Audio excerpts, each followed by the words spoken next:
I just can't do it.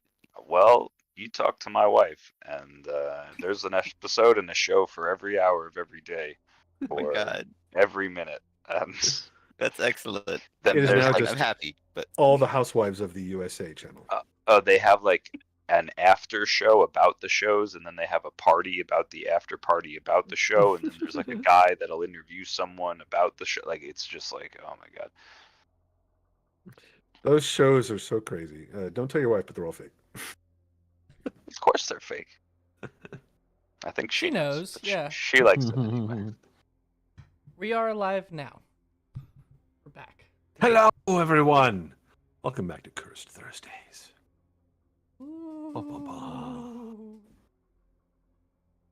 All righty. You guys all ready?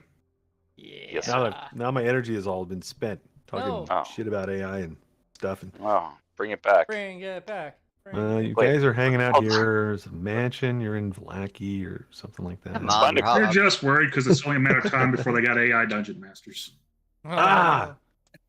I man. could be an AI dungeon master and you wouldn't even know it. Oh, This is It true. wouldn't be as creative as you.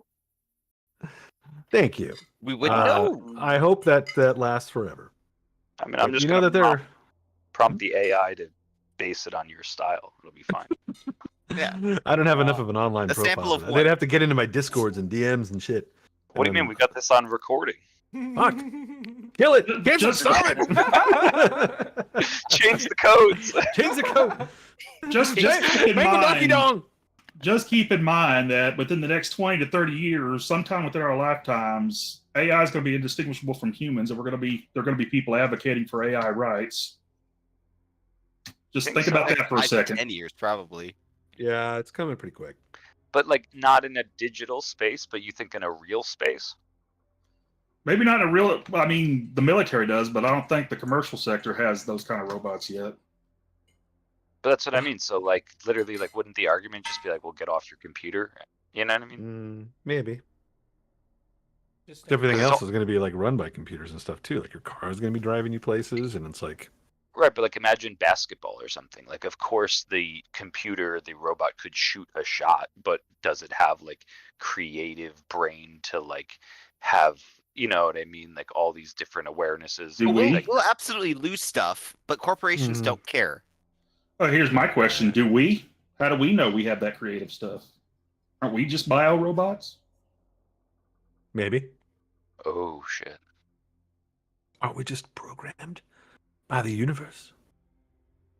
Far out, dude. The thing that I think is going to be the hardest thing for them to figure out is any sort of like empathy or like understanding from these AI things. They can somewhat like fake it, but like they're proving that like they don't really care to, like they don't understand like they don't understand certain philosophical concepts.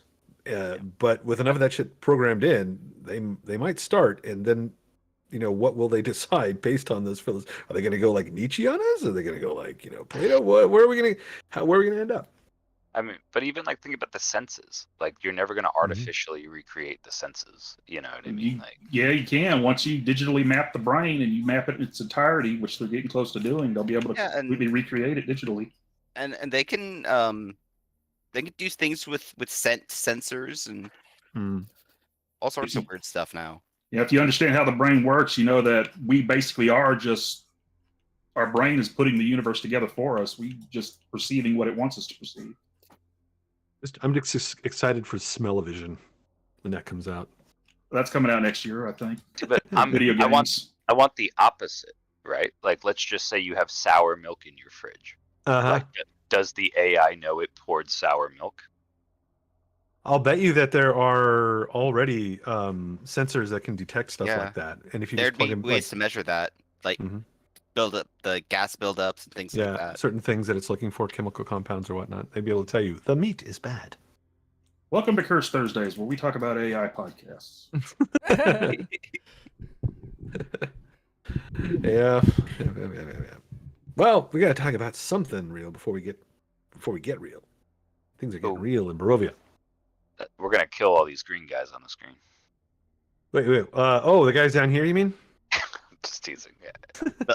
You're gonna kill the Baron and The his poor mayor? dogs? his horrible, horrible, terrifying dogs. The guys that are terrifying made dogs. of American currency. Yeah. Zoff is like, I'm fully on board with this plan. They do look a little bit sort of like American dollar bills, don't they? Like Ben Like Franklin, George Washington. George and, Washington, it's and been a mighty stocks and pocket. stuff like that. They're all a little bit washed out, and they're not quite like a sepia, but it's more like a dollar bill, greenish. Yeah, Like- greenwash. Yeah, greenwash. I don't even know what you would call that. The Illuminati. The Illuminati, maybe. A lot of the art that has come with the Curse of Strahd is sort of washed out and dark like that. It's kind of gothic. Been trying to find art that sort of matches that too, so we can have like more tokens that look that way. But it's a little hard to do so. I've found some, but not a whole lot. AI will do that for you. I know. I was gonna say I could use AI, but I'm trying not to. Trying to be a good boy. All right. So when last we left off, you guys had come to the village of Vallaki. You came here looking for a wedding dress, and you began asking around. Well, you went straight to the to the Blue Water Inn, and you talked to Erwin Markov, and you met his wife, and you've been given rooms there, and he told you that his wife's wedding dress was, they didn't really have it anymore, and it wasn't like really nice to begin with, and he gave you a couple of suggestions to track down a dress from someone else. Two of those suggestions were, one was to go to Lady Fiona Watcher, who is this old woman from an old name and an old family in Vallaki. Has a lot of wealth. And then they thought perhaps she might have one. The other suggestion was to go to the Baron Vargas Vilakovich.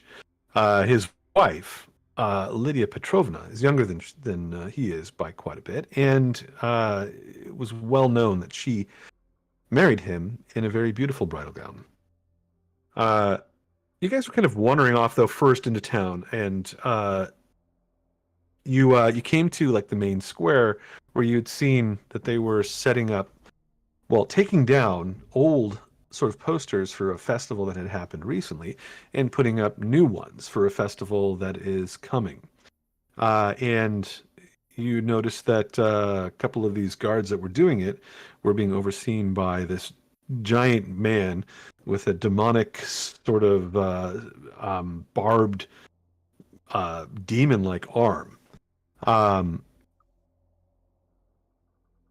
Jareth had gone up and talked to them, being bold. Went up to find out who they were and see if they knew who or where the Baron was or who the Baron was. Turns out that this big guy, his name is Izek Strasny, and he is one of the Burgomaster's servants, like his sort of his captain of the guard, if there is one here. Not just Gareth, I ran up to see where I could get one of those arms. Yeah, that too. You guys were asking about the arms, his arms. Well, but he didn't answer that. Didn't say how he came into possession of having such a fiendish-looking limb. But he did tell you that he could take you to the Burgomaster, to Baron Vargas, and promptly did so. Led you through the streets to this mansion that was kind of back the way that you'd come, but down a side street.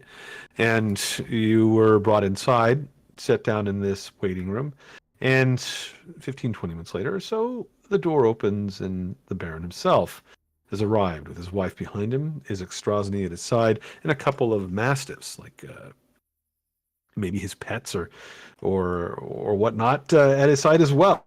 And he has introduced himself to your group and is kind of standing in the doorway, just about to enter. I think you guys know what's going on here. We don't need any more sort of recap than that, do we?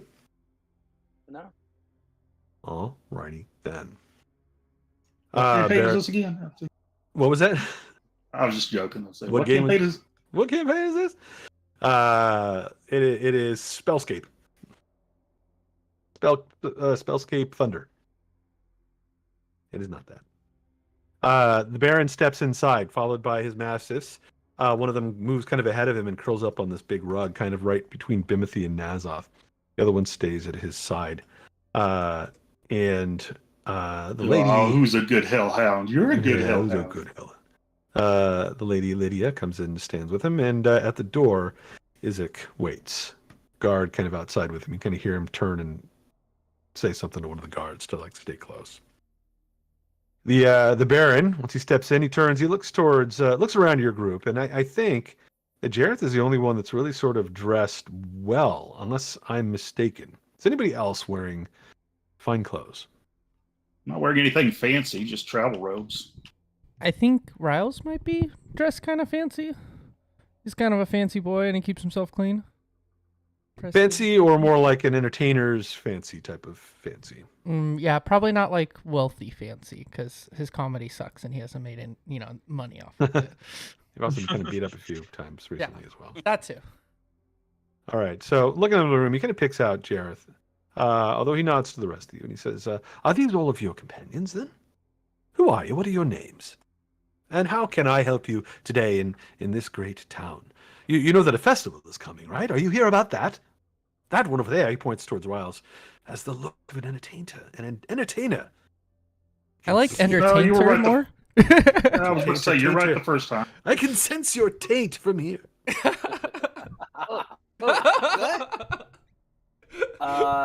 like this town. Rob's on fire today. I just want that on the record.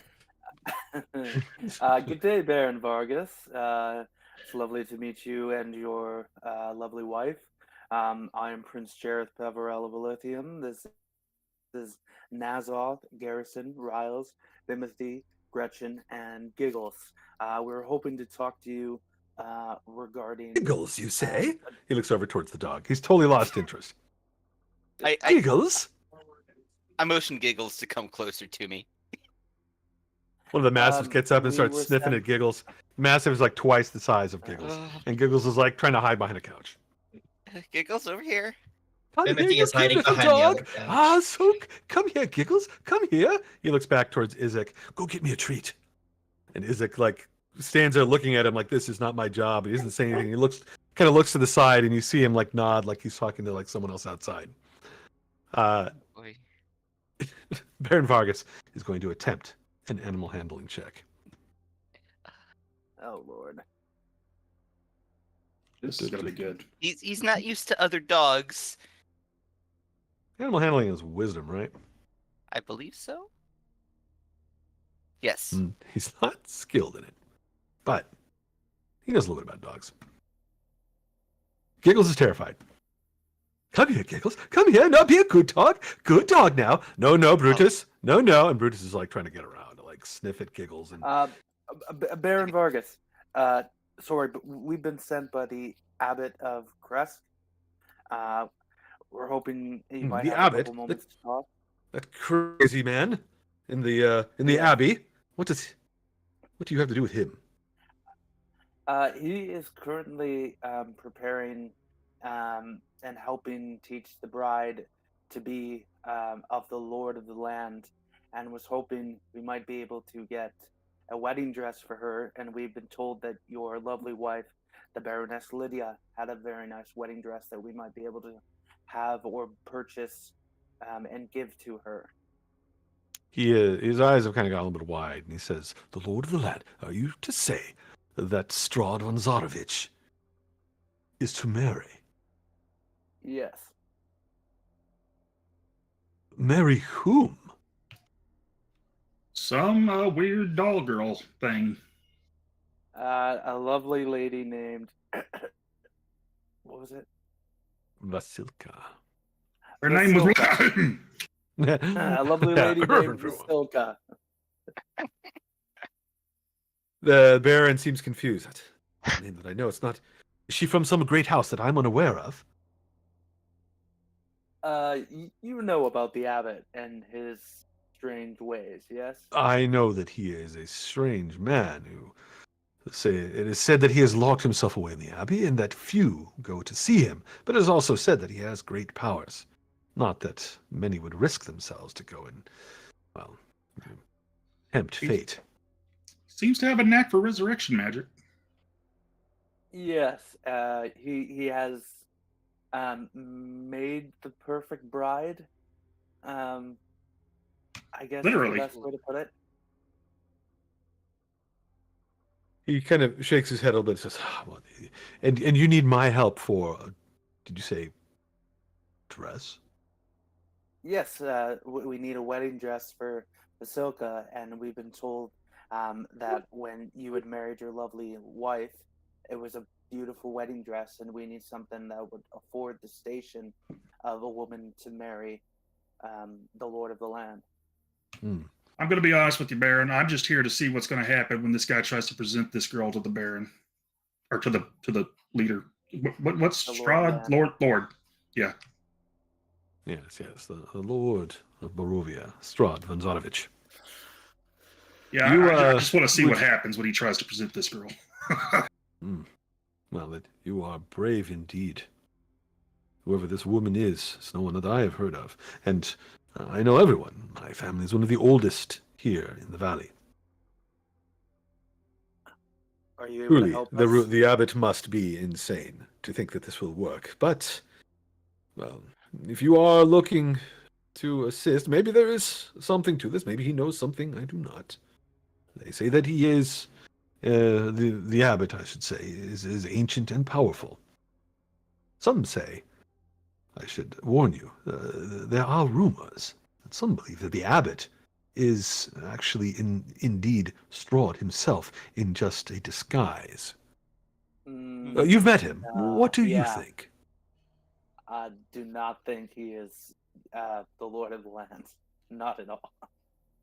I think there's more to him than meets the eye, because that Yes, bringing 100%. that he brought a kid back from literally dug him out of the ground, brought him back to life, and I don't mean like a zombie. I mean like actually true resurrection, and that's something I've never seen before. He had died. He died within a week. I think there's a limit to his power. Well, now you're making that up. He's not dead, unless you're misremembering something. No, the kid. He's lying. Yeah, we're talking about, right? Hmm? He had died within a week ago. No, the kid. Oh, I thought you had said that he died after he was brought back. No. Marcus like, well, that is No. extraordinary. I'm saying, no. I'm just saying that he has his limits because the kid had only been dead a week-ish, and I think if it was longer, it would not have worked. Oh, are you quite certain that this child was alive when they were returned from the grave? I'm not 100%. And also, Jareth, you talking about limits? How many kids have you brought back from the dead? What? You talking about like he's got limits, and I'm sitting here saying, how many kids have you brought back from the dead? I'm just going off of the information that our lovely friend told us. That's in character, by the way. I'm saying that. Yes, I was confused, and I'm answering you in character. I'm just going off information our lovely lady friend told us. Right. Well, suppose you have your plans, or whatever they may be. But to answer your question, Baron, yeah, there was something off about that kid, but he looked perfectly healthy. So, at least our, rolling one eyes. You are new to these lands, I assume. That is correct. Oh, yes. You have not been here long. Then, do you truly think that the abbot, his plans, that they might succeed? Well, you'd have to ask these guys.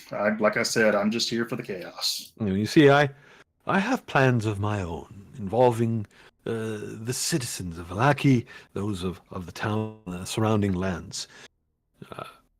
You see, I believe that through, the proper displays of festivities and increasing the mood of our people, that this darkness that shadows the land can be pushed back with light, with happiness, with glee. That is why I throw these festivals, and it has worked. Vallaki is safe, safer than any other villages around here. Tell you that. Kresk, that is where you've come from. You have gotten past their walls. You've seen how insular they are. They are just barely surviving, yet we here in Vallaki are thriving. And with every festival we get closer. closer yet to pushing that darkness back permanently. You should stay. You should stay for the festival. It is only in a couple days, and in that time we can seek out this dress that you're looking for. I have it. I know that it's upstairs somewhere. He looks over at his wife. Is it in good repair? And she says, it probably could use a few stitchings here and there, and maybe a little bit of tending to. Has not been worn in some time. Make sure that the Will there moths be haven't beer? gotten to it. He turns and he says, yes. We have stockpiled quite a bit of ale and beer and wine as well. And as we understand, a fresh delivery has just come to town just a day or so ago. So this next festival will be quite something to see. Yes, it will. Well, be sure to thank the handsome fellows that brought that, but you had me at beer. I'm happy to stay for the festival. Good. Then good. Now, about the cost of this dress. You understand that we cannot just give it away for free. No, understood. What do you propose trading for it? I got a satyr here, whatever the hell Bimothy is. How We were about given money? funds. The abbot gave us funds to purchase the dress. Good then. More gold that can go into the proper festivities.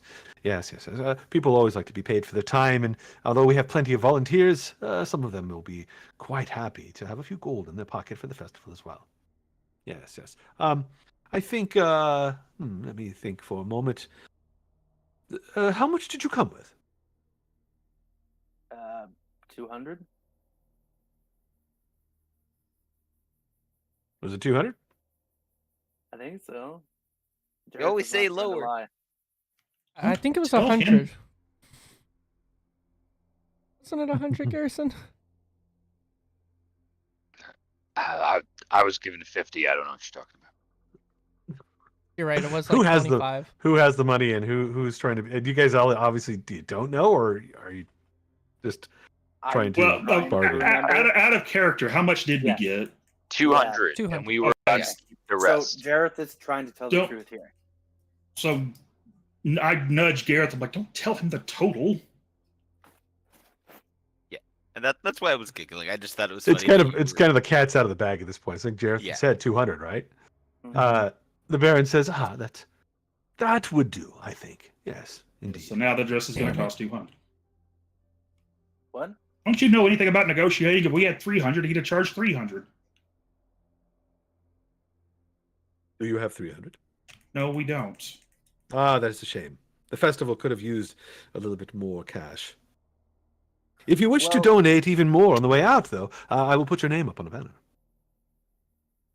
I might be able to help you out if your lovely I don't want to give him the wrong title. Your servant Isaac could maybe show me a place where I could sell some wares. I might make a nice donation on behalf of the Kingdom of Lithium.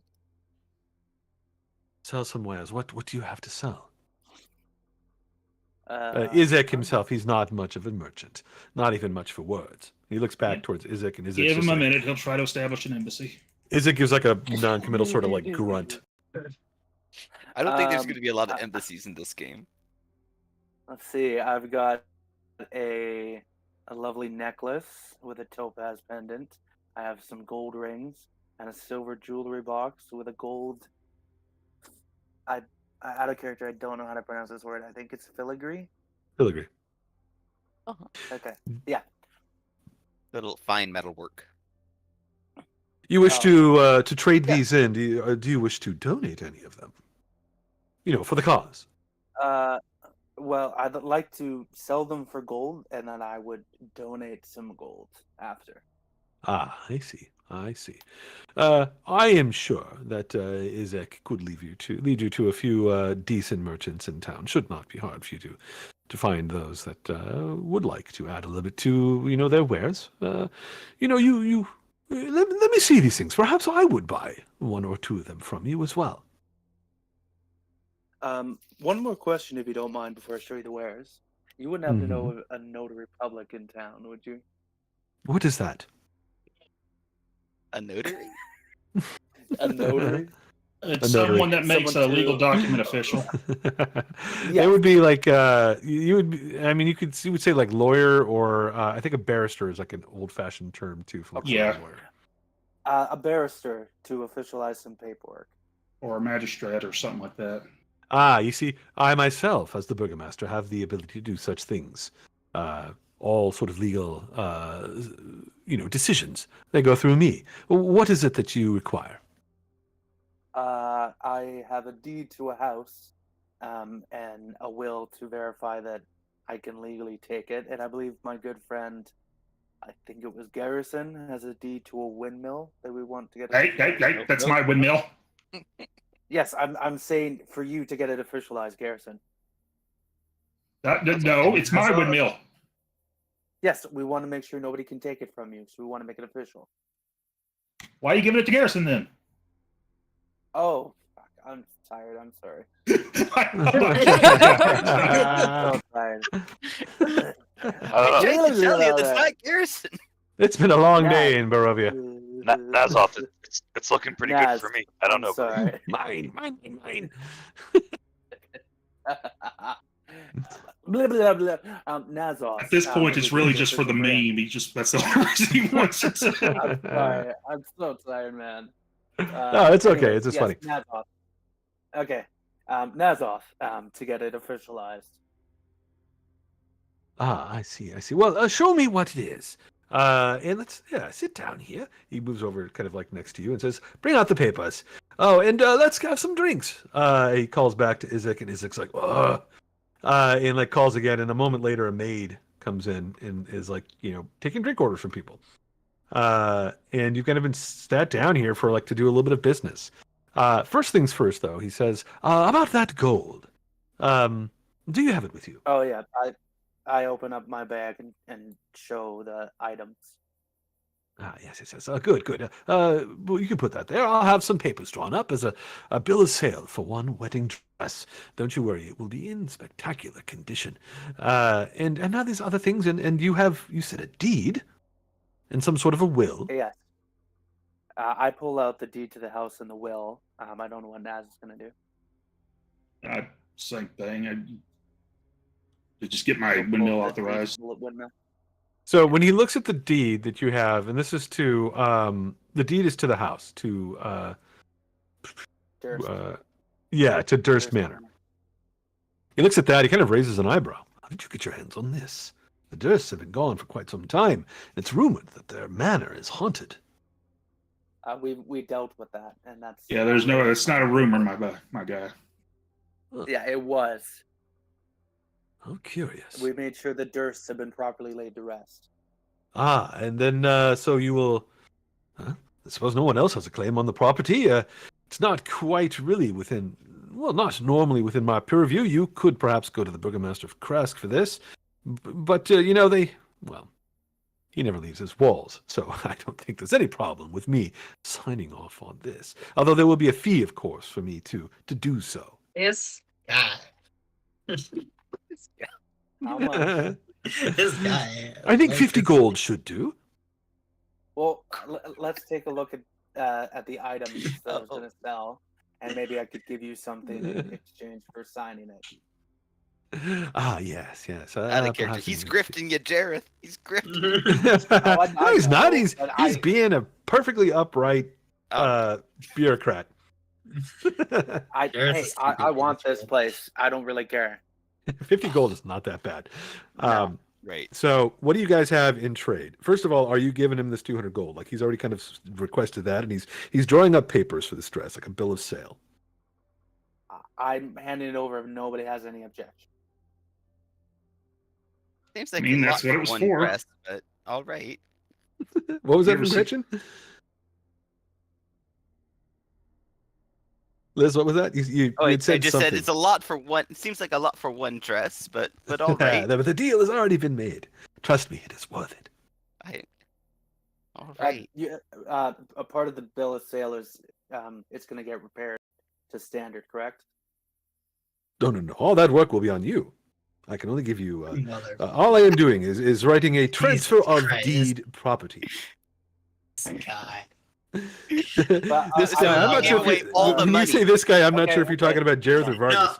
I both, honestly. Okay, I want They're both them this to guy. addendum This that if guy. it's in terrible condition, then we get a discount. If it's in terrible condition, 200 sight You unseen. Love it. because I don't think you quite understand how this works. This This is, a done deal. You're asking for a deed to the property. The condition of the property has nothing to do with me. I do not own it. I am only a middleman, assuring I think that he's this talking about deed the is dress. now in your name. I'm talking about the dress. I'm talking about the dress. Oh, okay, good. Yes, of course. No, of course. I assure you, it will be to your satisfaction. And if there is something wrong with it when it is, brought to you, we will speak then. And I will. He makes a little note, like in the bill of sale. Final, some sort of like final option of refusal. Give me an investigation check. All of us, or just Jareth? Whoever's looking at these papers. 14. 14. You notice that there is a little bit of legalese in these things about like if you refuse it, he's still going to charge you like about 20 gold. Like there's a little restocking fee at the bottom of this thing. As a prince, I've seen that before. I understand. I accept it. All right. And Okay, so dresses. the dress is dealt with. You guys have that okay. is in the process. He said he'll have it ready for you in a couple days. Just gonna have it sent to a Okay. seamstress to be checked out and spruced up, cleaned up, and all that stuff. Okay. So I will begin showing him the items that I want to sell, and see if he wants to take something in exchange for signing the other documents. All right. What were the things that you have? Are they in party treasure? Yes, they are. All right, let me look them up. Does anybody else mind that Jareth is? They don't know about these entirely because I found these on my own. All right. Remember, this was in the bedroom. All righty then. This is the jewelry box, the 3 gold rings, a platinum necklace. With the topaz pendant. With the topaz pendant. The jewelry box, when he looks at that, that's actually pretty close to like the value that he's looking for, and he likes it. He likes that it's well made. He will he'll take that, and he'll give you 25 gold back from the pile that you've given him for the dress. He knows how much this thing is worth. There's probably a little bit of haggling involved in this, but you know how much it's worth. He knows how much it's worth, and eventually you're gonna come to some sort of middle ground, and that's what it is. He gives you some gold back. Okay. The jewelry box is now gone. All right. Now he said, and someone mentioned something about a windmill. Yo. That's all. What windmill is this? I'm only aware of one. It has a kind of a frightening name. The old bone grinder, they call it. Do you know where it's located? The one you're looking for? Yeah, up on Old Bone Grinder Hill. Well. Well, that is a little bit trickier, unfortunately. You see, the old bone grinder sort of falls within the realm of the burgomaster of Barovia's purview, and he is in the village of Barovia. You'll have to go to him to have him transfer this deed for you. All right. Give me an insight check, you guys. Is my paperwork signed now?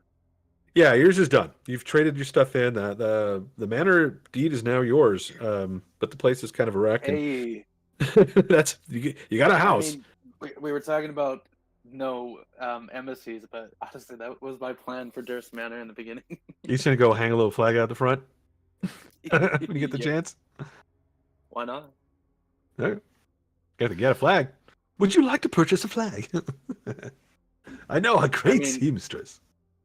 I mean, I would think that Jareth would carry a flag with him. Seems like a thing you would Unless do. you got it on your character sheet. Nope. Nah, yeah, no. Unless you can hang your underwear Think out about there. that next time. Hang the underwear. Hang the underwear. I could hang my cloak. It's got your the symbol. monogrammed your monogrammed cloak or your underwear. Who cares about that? Let's go to Barovia and get clearance so I can build. I can tear down that windmill and make the future side of Nezot's Wonderland. We're gonna hang gonna out be a for the great festival amusement for a couple park. days and get the dress first, right? What? Me? What?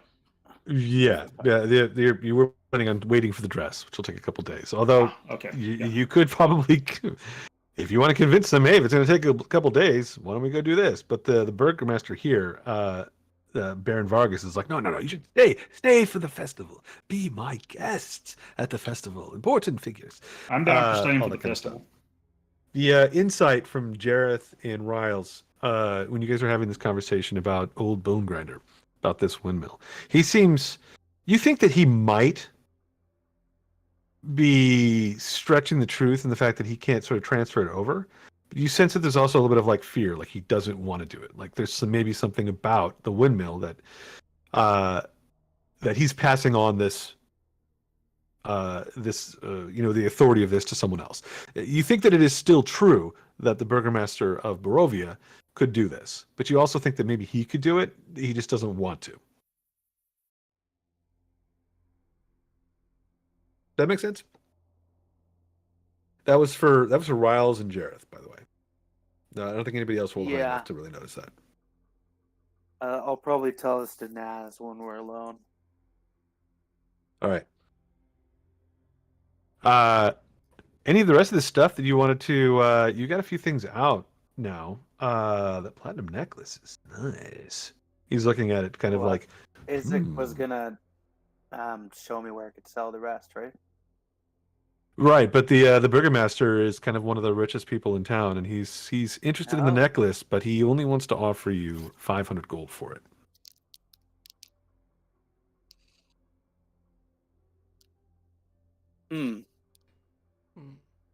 You know that it's worth more. Yeah. But would anyone? Before we continue haggling, tell me more about this festival. I don't think you're supposed to say haggling when you haggle, but negotiations. Oh yeah, before we continue this negotiation, tell me more about this festival. Trying to get a feel of the man. The festival. Let me get to the festival. All right, P. Diddy. P. Diddy. He says it's the Festival of the Blazing Sun. It's taking place in about 3 days, which is right about the time that the dress is going to be ready, according to him. He doesn't really have too many details about it, and he just says that it is a time of celebration, and we hope that the sun will rise and shine upon Vallaki on that day. It has been quite some time since we have seen it, but I believe with enough goodwill and enough joy in this town, the sun will rise for us. You believe this is well, he doesn't really have much in other information about that. Like it doesn't seem to commemorate any particular time or person or specific event. It's almost like he made this thing up.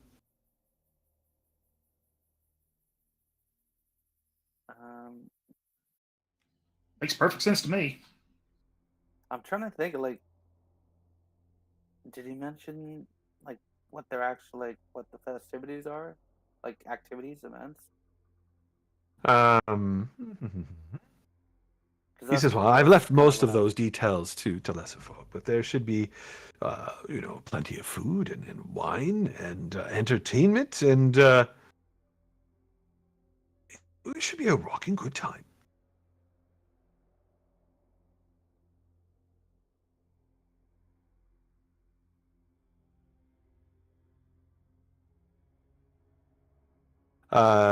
The only other thing he knows about it, other thing that he specifically knows himself, it seems like he's not really playing the whole thing, is that he knows that at the end of the day, that they're building this scaffold, and that at the end of the day, throughout the day, folks will be splashing it with oil, kind of like as they go by, sort of commemorating it, and at the end of the day, they're going to set it on fire, as sort of like a Burning Man type of thing.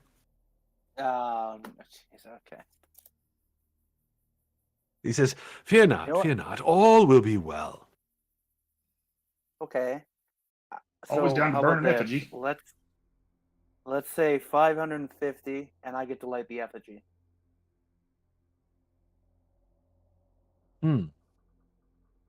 Done.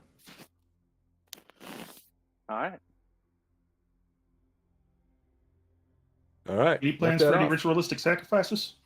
'Cause I'd be down for that. Ritualistic sacrifices. Good Lord, no. Well, you're that would bringing up. defeat the You're entire trying. You're purpose. trying to call the sun. You need a sacrifice, my man. Let me worry about that. I'll take care of it. Don't you worry. Free of charge. No Timothy, sacrifices. you want to make a buck? It set you on fire, Timothy. No. Oh, and then I will slip back 30 gold to him as a donation. Oh, thank you. Thank you so much. Oh, how excellent. So I just want to make clear out of character, I currently have 570 gold on me. Okay. I don't want to do any BS. Like, ooh, look at all the money I got. All right. The maid has given you guys some food and some drinks. It's kind of wandered off, and I think most of your business. Vargas kind of once the paperwork is done and the last of the he actually has to send for some money to be brought down from somewhere else in the house, and he ends up paying you with some gems mostly and some platinum and some gold as well. Oh. So it's a do I mix need to of worry about coins that? and gems. Not really, but you should write down that some that you have. Yeah, you know what? Write down that there's that about 250 is like gems. Is there a spot on the character sheet to write for gems? You could write it under at the end. There should be like additional stuff and equipment that you can kind of just type into. I believe there is. Like other possessions? Yeah. And then it should bring up a little thing on the side, which you can type in. So 200 gold worth in gems. I think I said 250. 250 in gems. And I could probably take care of that in the market when I sell the rings. You want to trade that in for gold, you mean? Yeah. You could. It's worth the same amount either way, and it's actually lighter to carry it in gems. Is it? Huh? Okay. Mm-hmm. A lot lighter. All right. Well, I still got to sell the rings anyways.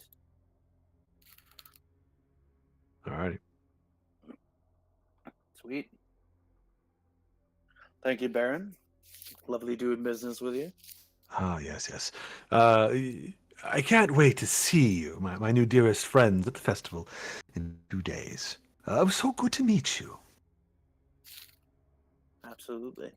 Now then, I should get back to And, business. I do have company here to attend to. And he stands up and kind of slips out between you, kind of shaking hands as he goes like a politician. Well, Matt, good luck. Nice to meet you. Hope you visit the embassy once it's eventually opened. Oh, yes. I can't wait. Some of you with passive insights higher than like 14 would know that he has no plans to go there at all. Oh, yeah. I know that. All right. And he heads up and goes upstairs somewhere with his wife and his dogs. All right. And he's gone. And Isaac stands at the door with a look that tells you it's time to go. All right. Isaac, you'll show me where I can sell these rings then? Yes. Come with me. Steps to the side, lets you guys all kind of go out first. You can see now that you're stepping, like he had mentioned, like burning this effigy or something like that on the third day, the Baron did. Now you realize what all these little bundles of sticks and twigs and stuff are for. Like this has got to be for that. It's all just kind of stored up in this guy's house right now.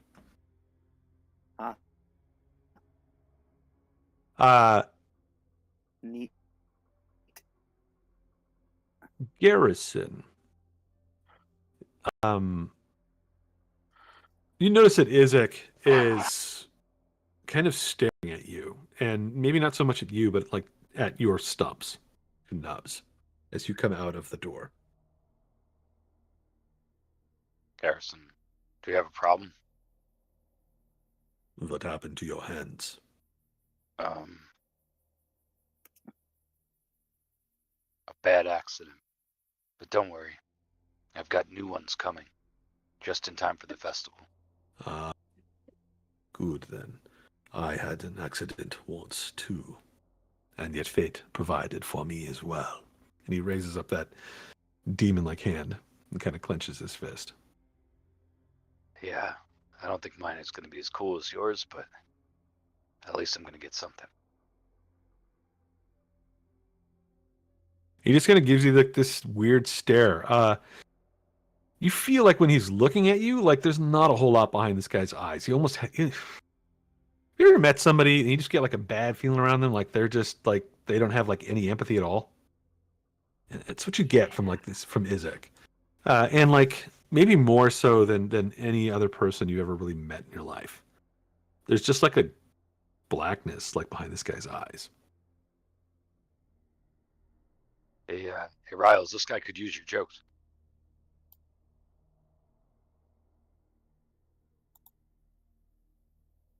Loading joke. Cannot find one. You know, Riles, out of anybody that could use a laugh, it's that guy. You can't let him down like that. I don't know if that's a good idea. Let's see. Sorry, Izek. This'll lift your spirits. Don't worry. Turns and just stares at Riles. Gives you like that look that you've seen so many times before on the stage when you're bombing. Garrison leans down and whispers into Riles' ear, "He's gonna kill you."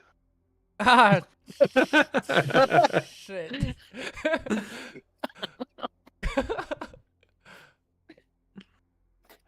Does Riles pull up a joke, or does he just swallow it and get out of there? I think he's trying to find it. I'm trying to find a joke.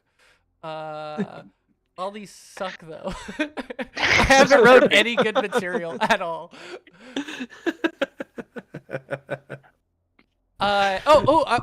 No. All I have are insults.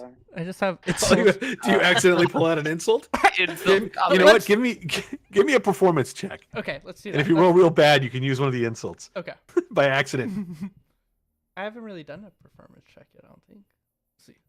Ooh, 24. So it's got to be a good one. Can it be an insult, but he still laughs anyways? Or It can be an insult, but tell me what it is. Just insult Garrison.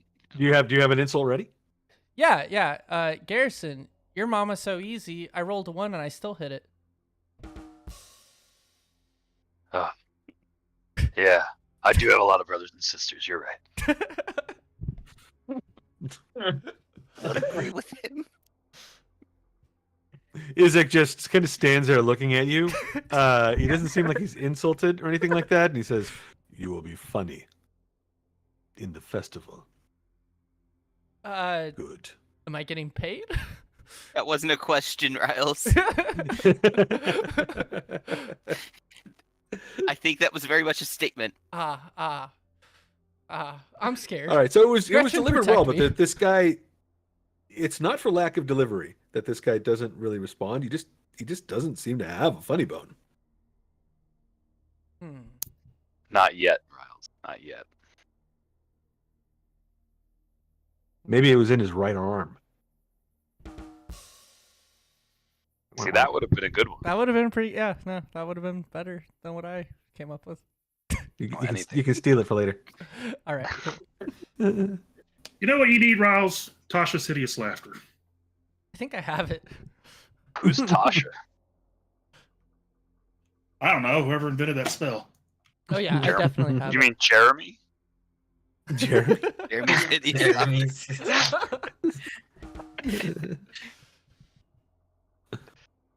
You would have different names in different places. You guys, you head out from the manor. Let's get a let me get a perception check from everybody, and let me know if anybody's got like a really high passive perception.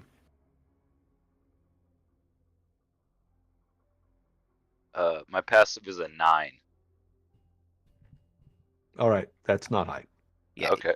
He said to tell him if it was really high. Well, how about that?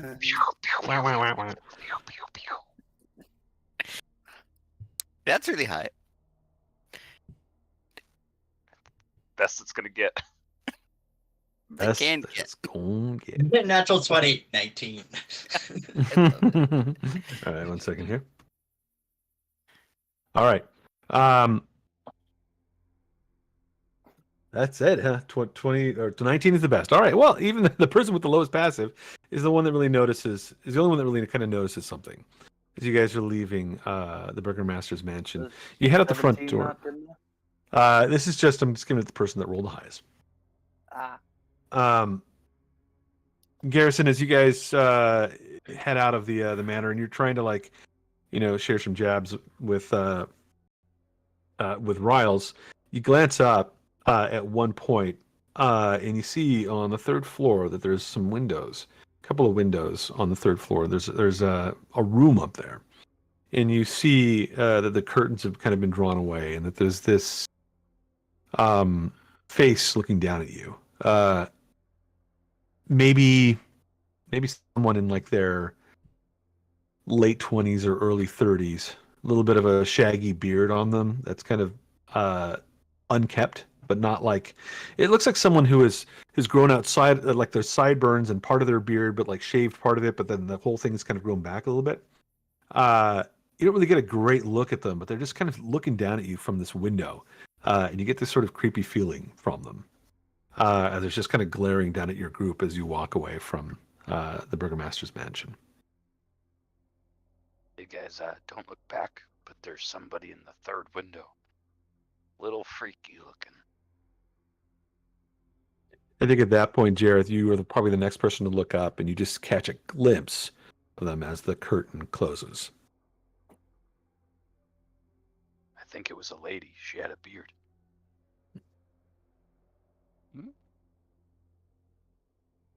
I don't know. It was hard to see. She was closing the blinds at the same time. There's definitely somebody up there, though.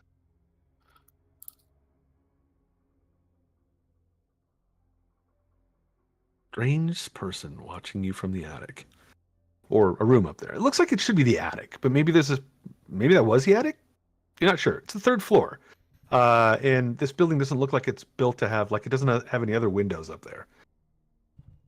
Maybe that's Lady Watcher. Well, you know the Lady Watcher has her own place, so she lives in a place called Watcher House, which is down the street. No wonder why they lock her up in the attic. All right, I'm gonna bring you guys back to Vallaki, and we're gonna find out. Well, you guys spend part of this day, I think. Jareth, you can sell off those rings. There's nothing complicated about it at this point. If you want to gather a little bit more gold, you can.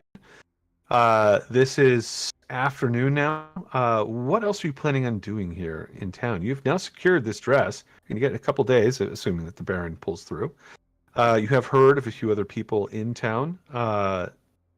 Whether or not they are of interest to you and you want to, investigate them for any particular reason, I don't know. But I'm opening up the field. What do you guys want to do here now? You got a couple days to burn. Can Riles do some stand-up Pass on spots? the information. Let me go to Riles first. We just did a bunch with Jareth. We'll get back to you second. What was that stand-up for Riles? Yeah. If he could do some stand-up, try to make some fans before the festival, tell some jokes, and see what works here and what doesn't. Do you want to do Maybe this make some mostly at the money. Blue Water Inn, or do you want to busk on the street, or what's your? Blue Water Inn sounds perfect.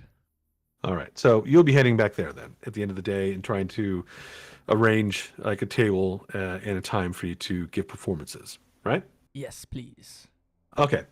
We'll have you do some rolls for that, and if you want to think up a couple of jokes, go ahead. I'm on it. And we'll get to that in a moment. Jareth, what was that you were interested in doing?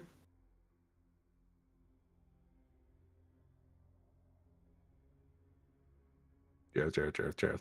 I don't want to do it anymore now that I'm first. Oh, I didn't, the Baron being hesitant. Can you not hear me? Oh yeah, you were breaking up. I think even just then. Try again, because I think you're coming in now. Hello? Yeah. Can you I hear hear me? you.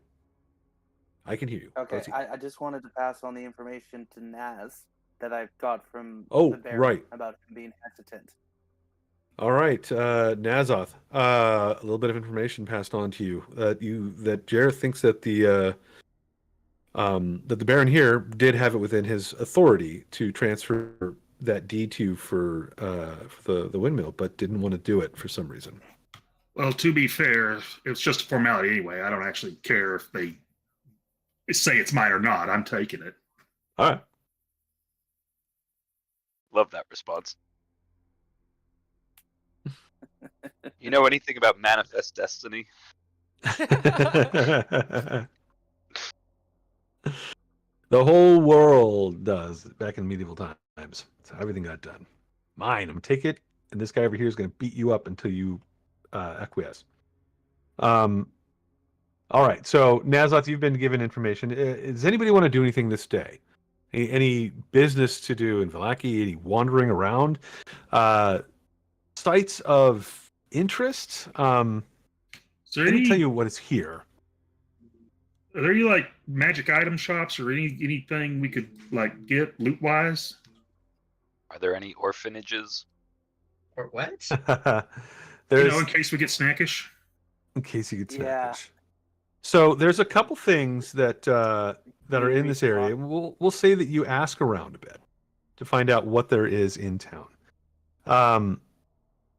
You already know about the Blue Water Inn. You've passed St. Andal's Church, which is like the only church in town over here. That's not a place to buy stuff, but it is like in this place, like people go to church here. Apparently they still worship in this place. There is a stockyard over here, which is a general store and a facility of storage sheds that can be rented. They when you ask around, they don't have like magic. They typically have sort of regular gear, anything that would be like 25 gold pieces or less. They're sort of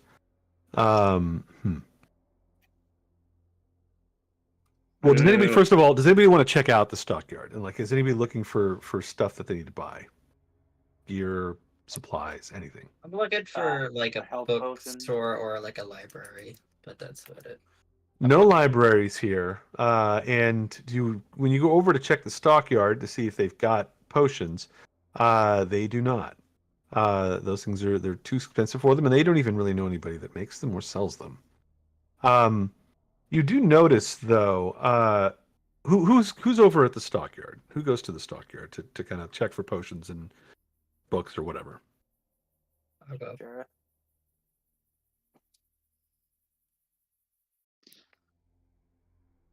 That was Bimothy and Jareth. Riles, this is kind of earlier in the day. Would you have gone with them, or are you already back in the Blue Water? I guess if it's earlier, I'll probably tag along, see what's up. Yeah, this is kind of like exploring the town before evening comes, and I'm assuming you're probably waiting until more people are the Blue Water before you start getting funky. More drunk people, ideally, yeah. Yeah, that's gonna be a little while. Alrighty. What about work on rations there? Yeah, you can. It's a general store. They'll have rations and all the kind of stuff that you might need. Okay. What about Nazoth, Garrison, and Gretchen? Well, if there's no magic item shop, I really don't have anything else I want to do. Yeah, Gretchen doesn't need anything. Garrison wants to go to like the slums of the area and find like quote unquote urchins. You're looking for urchins in the slums? Yep. Okay. Why are we looking for urchins? Have you ever tried Do an they have the urchin? sea They're delicious. variety or the land variety? No, I haven't tried urchin. Of any variety. That's a good question. Let me see. I think the sea ones can be poisonous. Yes. It also hurt. Let me see where there might be urchins and stuff. So, there is. Where is it?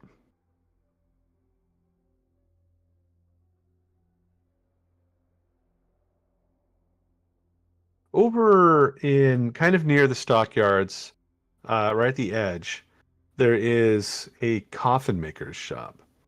And this is kind of like the part of town that people they go to the stockyards, but like there's a kind of a back road right here that goes by like the coffin maker's house right near the edge of town. And like it's like a ghost town there. Not a whole lot of people come here, and you do find sort of like the those that are maybe a little bit more desperate are they use this area to sort of hang out in. Like they're outside the walls um of the stockyard and kind of amongst the buildings near the coffin makers. So this is where you would probably find some merchants. You could probably also find them like near the main square as well, where the effigy is being built, where that scaffolding is going up. What kind of merchants are you looking for, and for what purpose? So Garrison would probably want to be alone, and he would go and find these people. And when he was first attacked by the Mandolin Men, he was with like not just a companion of like other what is he? He's a hobgoblin, but like there was like a whole hobgoblin like little village. So like they're more than just soldiers were kind of attacked during that. So I think he's dealing with like some of the guilt through all this, and he wants to go there and like use his lay on hands to be able to like cure some and help these people. Some lay on nubs? Yeah, but he doesn't want to do it like in front of his group. Like that's not his like kind of persona and like how he kind of shows up, you know. You're looking for the downtrodden, and you're trying to yeah, like women, children, you know, and right. then, like, okay. when he can get in there, I think while he's there, he would just ask for assistance. That if anyone caught news of the mandolin player coming, like he wouldn't tell the story, wouldn't talk about his hands and whatnot, you know. But if they could find him, you know, if he comes to the gates or whatnot. So if there's like this little army of all these little, you know, street beggars and people that are around, that he's kind of gotten in their good graces.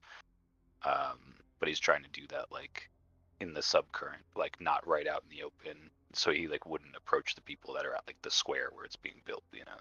Right. He would do this someplace less noticeable. Yeah. So like that little road. So.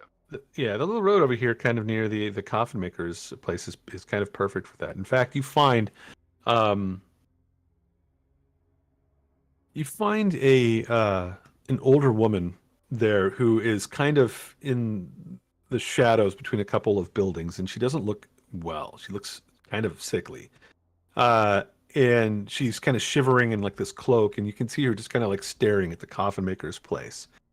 If you were looking for someone to help out, this person like fits the bill almost perfectly. So I have 15 is what I can do. So I can do like 5, 5, and 5, and like to cure the disease or poisons, you know. So I think that's what he would do with this woman, and kind of, you know, spend the time with the people that are there, just trying to give them aid. But again, not in any kind of like marching through the streets, you know, glorifying kind of way. You know, he's kind of dealing with his own guilt through this, and like it's how he's working it through. So. All right.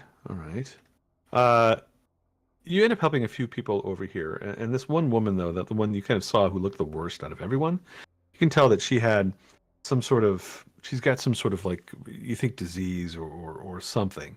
She's very, very pale, and kind of wheezing a little bit and shivering in the cold out here. And when you heal her, she perks up a bit, and like some of that color comes back to her, and she makes the most sort of like dramatic recovery out of those that you've kind of tended to. Like you probably found a couple of children too that were kind of coughing in like, you know, one of the houses nearby or outside like one of the houses, and help them out a little bit too. There just seems to be like and there's like a group of like people that are kind of like hovering in this part of town, like they're almost like outcasts or something. The woman, when you heal her, she tells you that her name is one second.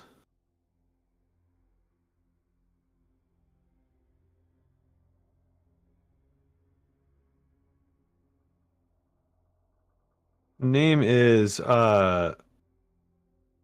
Drusha Lazarus. And she asks who you are and how it is you've come to this land and how you have these powers to heal. She hasn't met anyone like you before. She's heard that the priest at St. Andal's has some powers, very, very minor ones, but none like this. I think my name is Garrison. As far as these powers go, it's more from unfortunate event that's passed through me, and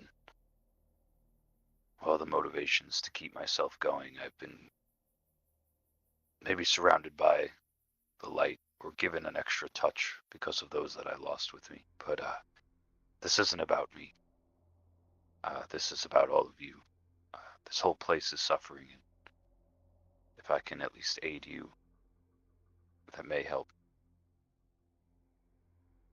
aid other things. And he's like kind of quiet about it, kind of. So till you came, I was sitting here waiting for the end. I've lost everything. I've been so sick. I've not been able to work. My family has been gone for some time. I figured that I would just place myself here within sight of the coffin makers, and if the darkness came, well, they wouldn't have to drag me far. But I think now, I haven't felt this good in such a long time. I think this... Tell me this isn't a lie, that this isn't some sort of deceit.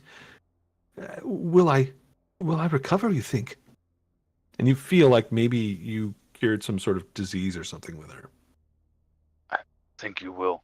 I'm not exactly sure what ailed you, but it seems that it passed. Go home to your family. Embrace them. You don't know what tomorrow brings. Use this as a piece of hope here.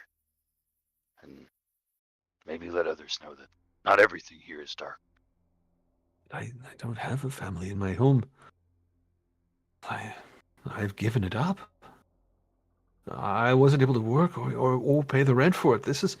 Everything I have is here with me now. Well, are you any good at cleaning? I could clean, yes. Anybody could do that. Well, I've come across a manor that's empty, but it needs a lot of love and care. I can get in touch with the proprietor, and maybe he can take you in and maybe some of the others here.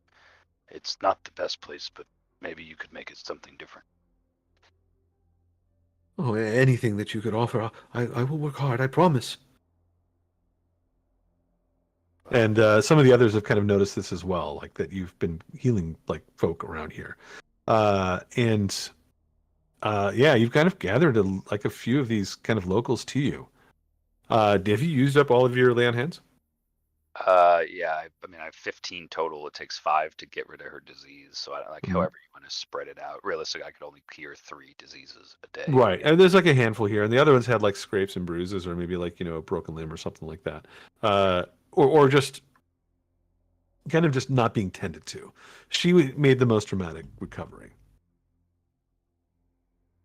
And he happens to be immune to disease too, so he's not afraid of like helping these people, which is, he's not exactly sure what protects him, but he's willing to do this. So give me some time.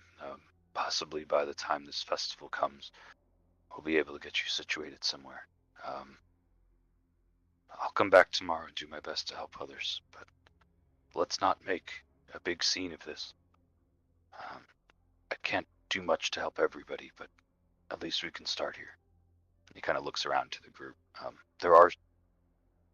We got lost here, and we're not sure why we're here, but we are here for something, right?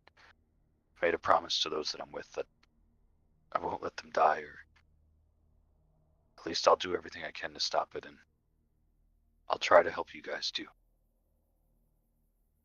As you're talking with her, you glance over towards the coffin maker shop, which is literally like not very far away. And you see this guy is kind of standing in the doorway. You assume that this is probably the owner of the place. You don't know him, you've never met him before, but he's kind of standing there at the open door, his arms crossed, like kind of glowering in your direction, and at this woman who's kind of gotten up to her feet. And he's just watching you, like kind of taking this thing in, seeing that like these people have come to you and you're giving them a little bit of hope. There's an image of this guy just kind of watching you. Stern looking figure. It's wearing like some sort of like a leather sort of apron. You know that a coffin maker likely has to deal with the dead a lot, and maybe, he's between bodies or something.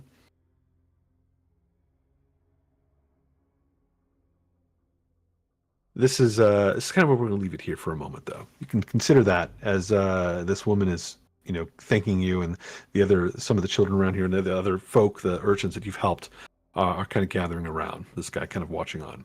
You're literally right outside of the stockyard, so I want to jump back over to them real quick. So I'm going to put Garrison down here. Boop. The token's down here now. Focus ping. I did need to know where Gretchen and Nazov were going to. I want to make sure that nobody's missing out on something. Well, Mazov's got nothing to do, so he's just wandering around.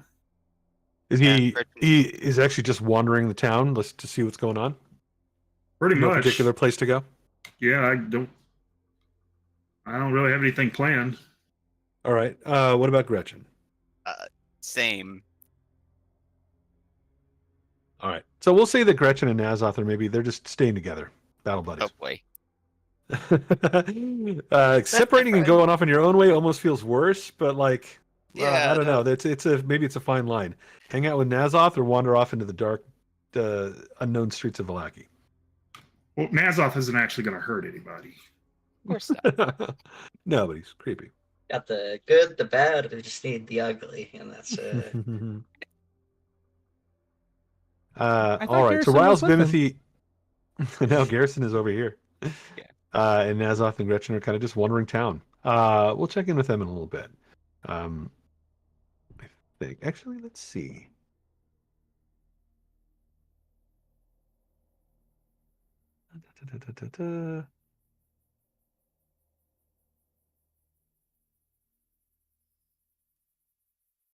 All right.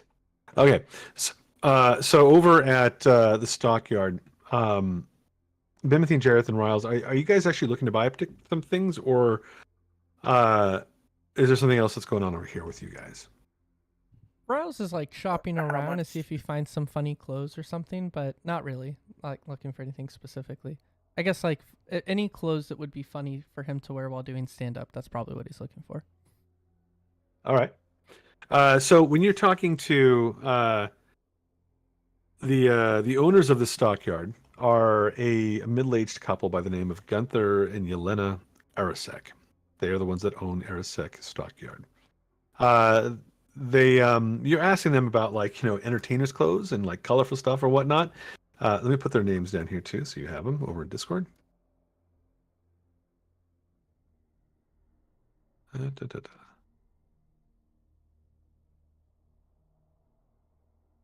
Can't type today. They tell you that there's another bard in town that they don't have a whole lot of colorful. I don't know, maybe a few little things, but they ask you if you know Rictavio. Lahuvio? No. Rictavio. He's a half elf. He's another entertainer, a bard that has come to town. We've been he came in with a carnival wagon, and it's been in the yard. We've been watching it for him. I thought maybe perhaps you might know him. He says he's an entertainer. Nope. He's half elf, and I'm just kind of half a human. But otherwise, and we're both bards. But I don't know. I don't know. Rectangle. Rictavio, if you are planning to entertain those for the festival, well, you'll likely meet him. Interesting older gentleman. But perhaps we have a few things, a scarf here or something like that, and they start showing you some items. Is there a burlap sack there? Sure. Yeah, that's what I want. I'll give you 1 copper for the burlap sack. I think a burlap sack is maybe 2. All right. Haggle me, I guess. Not going to give it to you for And half really price. spending money. Jeez. Big spender. Big Yep, spender. yep, yep. All right, adding Uh, burlap sack to my inventory. All right, so you have bought a burlap sack here, such a huge spender at the stockyard, and you've learned that there's another bard that is in town. Yes. Um, How much armor class does the burlap sack add? it just adds 3 points of plot armor if you wear it on your head Oh, in like a that. burglary. Plot armor. Plot armor. Jareth, you're just selling the rings, right? Are you looking to buy anything here? How much is rations? The regular cost. You can look them up in the DMG. They're I don't know, like 2 gold for a week or something. I don't know. Oh, I've seen the character sheet says they're 5 gold pieces. Is that true? Yeah, but it's for a certain number of days, I think. Let me see. Uh, Rations. 1 day of rations is 5 silver pieces, not gold pieces. 1 day is 5 silver. So 5 gold will get you It's 10 days. 10 days. 10 days. Okay, so I can add 10 days. State rations aren't that expensive. They're not super expensive, but they weigh like a couple pounds each. So like if you buy 10 days and you're carrying like 20 pounds of rations, so keep that in mind. Yeah, I'm carrying 34 pounds of rations right now. Oh, Woo! yeah. You might need to spread those out among some other folks. I'm checking my capacity. I'm okay right now. All right. I was just gonna head back to the blue water after. The blue water. All right. What about Bimothy? Yeah, I wanted to talk. Timothy, he is looking for books.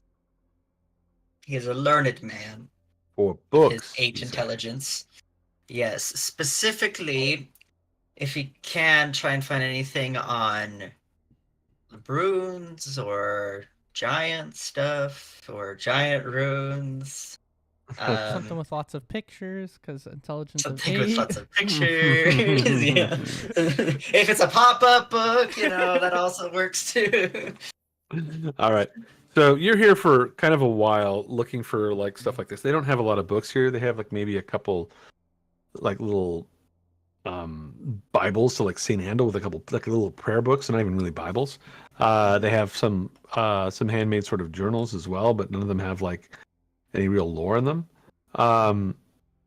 You're probably the last one here. Jareth, I think, is probably headed out. Ryle's got some information and got a burlap sack, and he might be headed out now too, unless Ryle's is waiting for Bimothy. No, yeah, he probably scurried off, like, excited to put on his burlap sack, and is like trying to make holes in it for his arms and head. All right, so Jareth and Riles are headed back to probably the Blue Water. I'm I guessing. love how we learned nothing from what happened last time Timothy was left alone. Oh no. Timothy, no. What are you talking about? Timothy, yes. Bimothy, you're kind of the last one left here at the stockyard, and you're looking through this stuff. You've been here for a while because you're trying to find something specific, and they don't have it. And you look through like all of like some of their anything that looks like it could be a book or a guide or anything, and you maybe find like a little book of like terrible poetry or whatnot that kind of distracts you for a little while, but nothing that has anything to do with runes. Your friends are they've been probably gone 15, 20 minutes or so, and suddenly you hear from outside one of the windows of the shop that you're in the sound of something very heavy thunking on wood, just like almost like crashing sound, and it almost feels like it sounded like something very, very heavy dropped like in a crate or something. And there's even a crack of like wood. Mm-hmm. He'll look and see what if he can discern where or what that was. Not something that's inside the shop. And a moment later, you hear another giant thud, and you realize that it's coming out from behind the shop in the actual yard itself. He's gonna go look.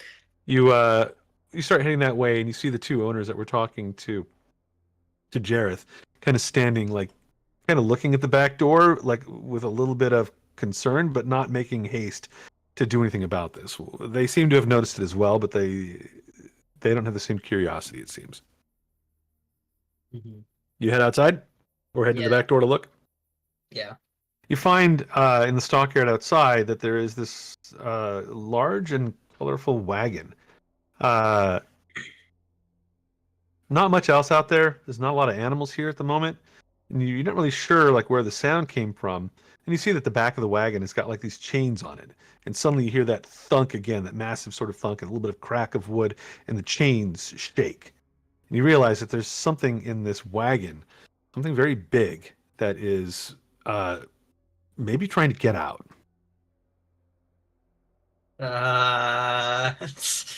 Oh no. Here's over in Discord. I put an image of the wagon. It is the wagon itself. It's at first you thought maybe it was like a Vistani wagon, but it's not designed in the same way. It's got some colorful designs on it, like theirs do, but like the resemblance sort of ends there. This one's a little bit wider, a little bit more stocky, and you see that the sides of the wagon. Well, they're let's see. There is, I think you can see something on the wagon itself in this picture. I'm gonna just. You can just barely read it on the image itself, but it says Rictavio's Carnival of Wonders. It's Carnival Rictavio. Yeah, you're kind of looking at this from a distance. You can see that there's some sort of inscription that's along the door frame of the wagon, but you can't quite read it from here. There's a little bit of rain that's kind of come in and a little obscured. Did I overhear what is it? Riles' conversation about Rictavio? Yeah, you probably did. So okay, so I mean, the store is not that big, and they were happy to talk to. They weren't concealing this or even speaking low. They were telling Riles, and no one said, "There's another bard." I've heard who he was, and that he's another bard that's in town. Yeah. Timothy's just gonna kind of just look at it and just say, "Hello, is anyone there?" You hear another snarl. When the whole wagon somewhat shakes, the chains on the back door rattle. Whatever's inside this thing sounds like an animal. It also sounds as if the wagon might be strong enough to contain it. He's gonna just look at the chains and if there's a padlock or something to make sure it's secure, like that there's no way that whatever this is can get out. There is, like I said, there's a chain and there's a padlock on the back, and it looks secure. It's just alarming that's making this noise, and with the way that the proprietors of the store are acting, maybe this is not the first time that this thing has been doing this.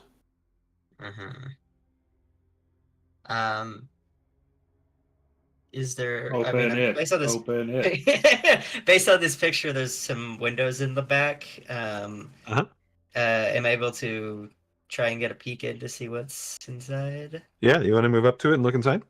Yeah. Alrighty. You step up closer, and when you get closer, you can also now read the inscription that's on the wagon's door frame. And there is a that's on the door that's chained up right now, and it kind of arcs over the top of the doors, and it reads, "I bring you from shadow into light." Bring you from shadow into light. What? You also notice, upon closer inspection, that the like on the you can see where like that little footstep is, like before the doors. You have to kind of step onto that to like get to the doors.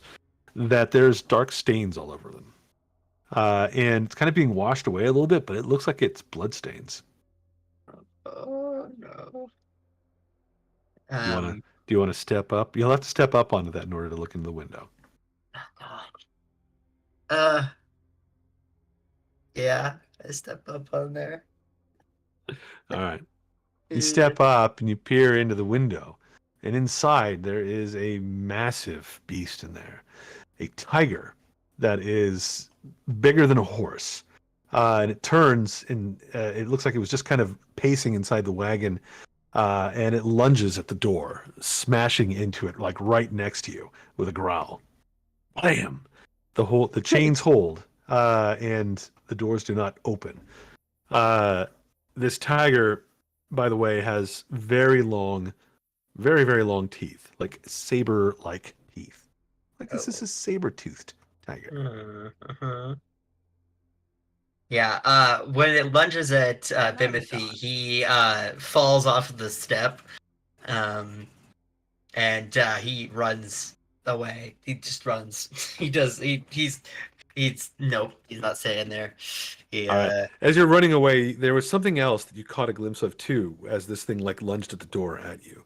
You realized that it was wearing something. Like you saw a glint of metal sort of strapped to it. Mm-hmm. You didn't really get a close look at it, but it almost looked like it was covered in like a couple of like metal plates, like on its back and its sides. Okay. Yep. No, he's let his curiosity get the better of him, and now he's done. He's he runs away. He just in any direction until he feels like he's a good distance away in case it breaks out. Alrighty. You run and you run and you run. Where do you end up? Do you just go randomly? Yeah, let's roll a d8. Good direction here. So one's gonna be up. One's gonna be up. I'm gonna center this from like the center of town, because you're at the edge right now. Well, I don't know. Do you want to do that? Like you could just run and jump over the wall or something like that if you end up with a 7. Actually, no. 7 is this way. 7 is coming this way. Yeah. Because it would start at 1. Yeah, 1.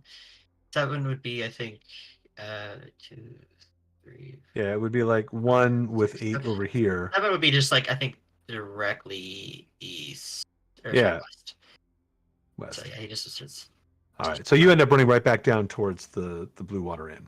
Yeah, convenient. You just randomly find yourself like after like a terrified run in the rain, skidding to a stop, and you see the Blue Water Inn, the one place that you sort of recognize in this town ahead of you. Cool. He'll run in just completely out of breath. He did not stop that entire time. This is right the whole way. And all right. Yeah. So for Gretchen and Nazoth, the two of you kind of wandered town for like an hour or something like that, just trying to get the lay of the land. There's a couple things that you kind of come across. One of them is something that's in town. It's a little odd. You find a cramped little shop at one point, above which hangs a wooden sign with a rocking horse that has this sort of stylized bee engraved on both sides. And through the glass, you could see this sort of jumbled display of toys and hanging placards that bears the sign, "Is no fun, is no Blinsky." It's an odd little toy shop here in Vallaki. This is the first place that you've seen, like in like business, that is focused on anything positive. Like there were no businesses in Krensk. There and like the other places you've seen here in Vallaki are shops that just have like a purpose, like shoes here, or cloak here, or hat there, stuff like that. I think I'm trying to remember if you guys had come across a Blinsky thing before. Give me 1 second.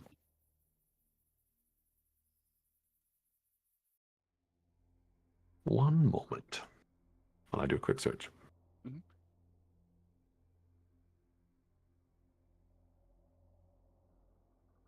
No, I don't think that you have. But I do want to double check.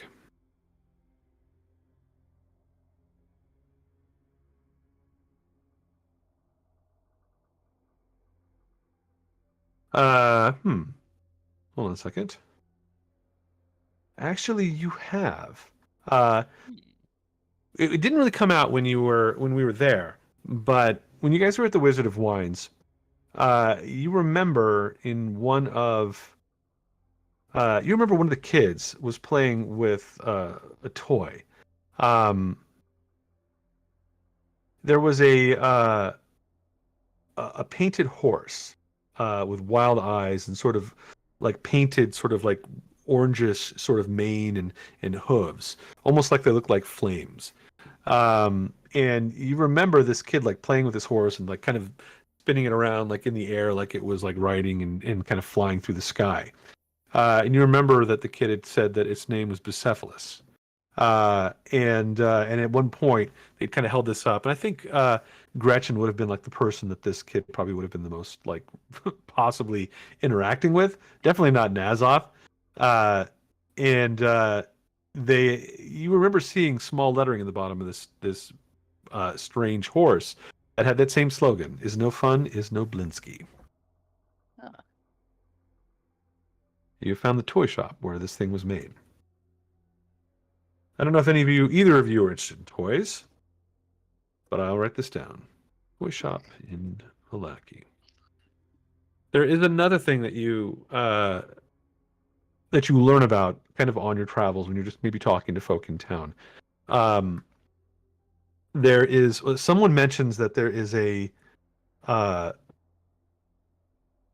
second. Let me get my notes again.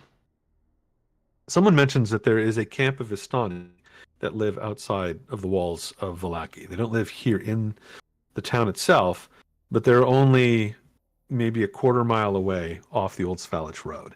It's a permanent settlement that's been there a long time. You've met the Vistani before. Just want to let you know that like the ones you had met, they seem to just kind of wander around a lot, but now you've heard that there's another group of them that apparently are residents of Vallaki. When and you probably hear this from, I don't know, maybe somebody that you bump into in the streets. When they mention that the strangers, they would recognize, I think, both Nazoth and Gretchen as being not from here, because you don't fit in. Like none of you do. Like the people here are all sort of gray and drab, and they have this sort of like blank look in most of their faces, like almost a little bit like Izek, but not quite as bad. It's just like almost like the joy is like gone in their lives. They're in sepia tone and wearing Technicolor. Yeah. Pretty much, yeah. And you hear kind of one of them mention something like they probably the Vistani brought them here again. And then maybe when you ask, you would hear that there is a Vistani camp outside of town. So these are two things that Nazoth and Gretchen would kind of learn just by wandering through the town itself. As evening comes, let me see when Andel's Church has its things. They would in the morning. You would know that maybe passing by the church, it's still kind of closed, and someone would have probably told you that services to the Morning Lord happen at the traditional time that they do in the morning. And if you wanted to visit the local priest, Father Lucian Petrovich, that's when you'd find him at the church. He lives somewhere else in town when the church is not when they're not having services. So that's info from Gretchen and Nazoth, and we'll assume that you two are kind of returning to the Blue Water Inn just as maybe just as Bimothy is running down the street in a bit of a panic.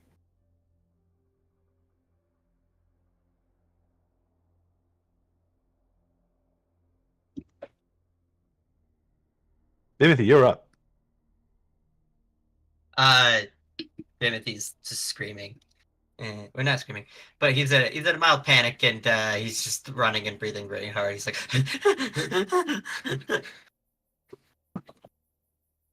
Maybe he comes like running out of like the rain and the mist from down one of these he streets. probably He looks freaked out. Slips and hits the dirt, and then just tries to scramble to get up again. Nazoth, your servant is losing his cookies in his mind again.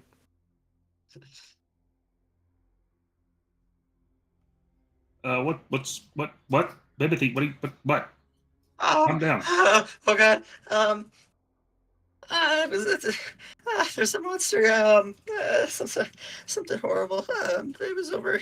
There's by the shop, and there was a noise, and I checked it out, and Okay, there's this box, and then there was a creature there. And Timothy, first of all, I'm proud of you for using my official title. But second of all, what are you talking about, a creature? Because he said, "Oh God, get it."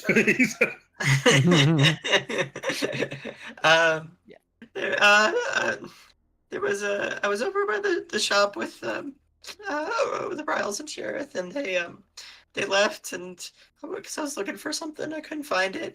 But but then I heard this noise coming from behind the shop, and I don't know. I was curious and feeling a little brave, and so I decided to go check it out, and I found this cart. It something about someone's Carnival of Wonders. I forget the name. Starts with an R, and there was something banging in there and growling, and I went out and checked it out, and inside there's this big I don't know, it's like a tiger or something, but it looked really big, and it's got big teeth, and it had some metal plates on it, and it lunged at the door, and I didn't stay to find out if it was going to break out. I just left because it was terrible. Sounds fun. No, it was check it horrible. No, you should go. No, we should just stay away from that part of town. It's just the whole side of it. It's everyone's probably dead there. It's probably broken out and everyone's killed everyone. Gretchen, you're here for this too. Any? Am I? Yeah. you were Gretchen and Nazoth were together. They kind of learned that stuff together, and then just as they were coming back to the Blue Water Inn, that's when Bimothy came around up. All right, I wasn't sure. Yeah, you were there. Was it Nazoth wants to go investigate? It's hard not to hear Bimothy. What kind of monster did you say it was? I don't know. It kind of looked like a tiger, but it had really big teeth, and it was wearing like metal plates or something like that. And it was inside this cart that was chained up, and it was like something about a carnival on the outside of it. Well, carnivals often have animals and tigers. Yeah. Yeah, but it was probably just the tiger. It lunged at me, and it was gonna eat me. Well, you wouldn't want to be in a cage either. I mean, no, but it doesn't mean I'm gonna attack the first person who comes near the cage. I don't know. I was scared. I'm pretty, like I said, I'm pretty sure everyone over there's dead because it's probably breaking out of the box and everyone's just dead. We should probably leave. It's probably been in that box for days, which on its own is horrible. Maybe we should investigate that. But I'm sure it's fine. Why would you want to? I'm trying to warn you guys that this is a horrible monster we should not go near. Well, if they're mistreating the poor thing. I mean, it didn't look happy, but I don't know if it's worth investigating. Those that are back at the inn, that'd be Riles and Jareth, I think. Both of you give me a perception check. This is kind of Timothy's freaking out. He's kind of like, oh, is Garrison back there now too? Garrison might be rolling in on this situation. I have not moved Garrison, so unless somebody moved me. I think I moved you by accident. I didn't know if you were. That was me. I'll go back to the inn if I'm done with the homeless. Let's just say that you're arriving here and you maybe down the street and you see Bimothy like freaking out in front of the Blue Water Inn with Nazoth and Gretchen. Jareth and Riles, you guys are both inside, I think, the inn at this point. Riles is maybe, working on some of his jokes. Both of you rolled very well. You hear Bimothy's not quiet, and you can hear a ruckus out on the street. Wow, Bimothy's scared. What a surprise! I'm just razzing you. Know, and he starts walking out. I'm with you. Let's go see what's up. Let's go see what the chaos is. Do we have Why? to? No, why do you guys? Riles, have you heard that. anything about a I'm gonna have circus to in do that. town or a carnival? Yeah, there's this guy named Rectangle. He's a bard around here. Oh, I think Do you it know was if he the has a same guy. tiger? I think it was I don't the know same if he has guy a who tiger. they turned about in the shop. The rhombus guy. Yeah. Good thing he's not a square, right? That'd be a lame show. The reticulating python guy. I don't know. I forget his name. It started with an R. But I think he had a. I think it was his box. It was his name, and then it said Carnival of Wonders on the outside. I mean, look, guys. I was just me being curious. It's his stuff. I don't want to touch it. And there's also, like I said, a scary monster inside that we should not go near. Whatever. I mean, like, it's gonna probably. Like I said, I'm pretty sure 90% of all the people over there are dead, and it's probably making its way towards us now, and we should probably just run. I really don't think that's the case, Timothy. We'd How hear do you know? screaming and shouts, and there'd probably be I- fire at this I point. 'cause honestly there's always can't hear- fire at that point. I honestly don't hear much over my own screaming, so I'm not sure. I'm pretty sure. I mean, it could have been my screaming that I was hearing, but I mean, I thought I heard some screaming, but it could have been me. Yeah, I don't hear anything, dear. Okay. I mean, Let me buy you a beer, Bimothy. Come on in. It's Yeah, gonna be it's a good okay. idea. It's gonna be okay, buddy. Or a cocoa. I think a cocoa might be more cocoa? appropriate. Yeah. A little tea, nice warm tea. yeah. Cocoa and a tea. Is that what's going on here? Yeah. Timothy doesn't Instead need of- alcohol right now. That's like Okay, okay, I'll correct that. I need a drink right now. Let's go. fair. So good, Gretchen. Fair. What he needs is some long bottom with finest mead in the Sapphire. Oh, us halflings sure do know about that. Chill. Alrighty. Okay, let's bring you guys back to the let's bring you back to the Blue Water Inn. Sounds like you guys are heading back inside. Jareth is already in there. He's like, I'm getting dinner.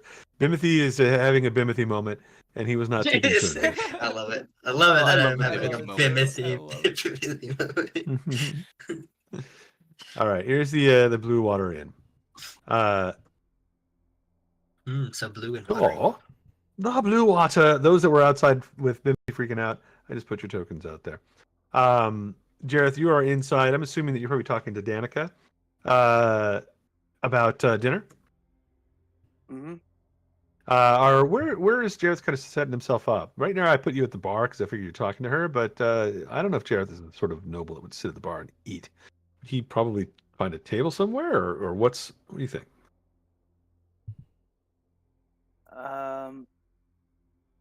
I mean, I'd probably ask if you could bring it up to the room because there's a table up there, right? Is there? There's like a desk table?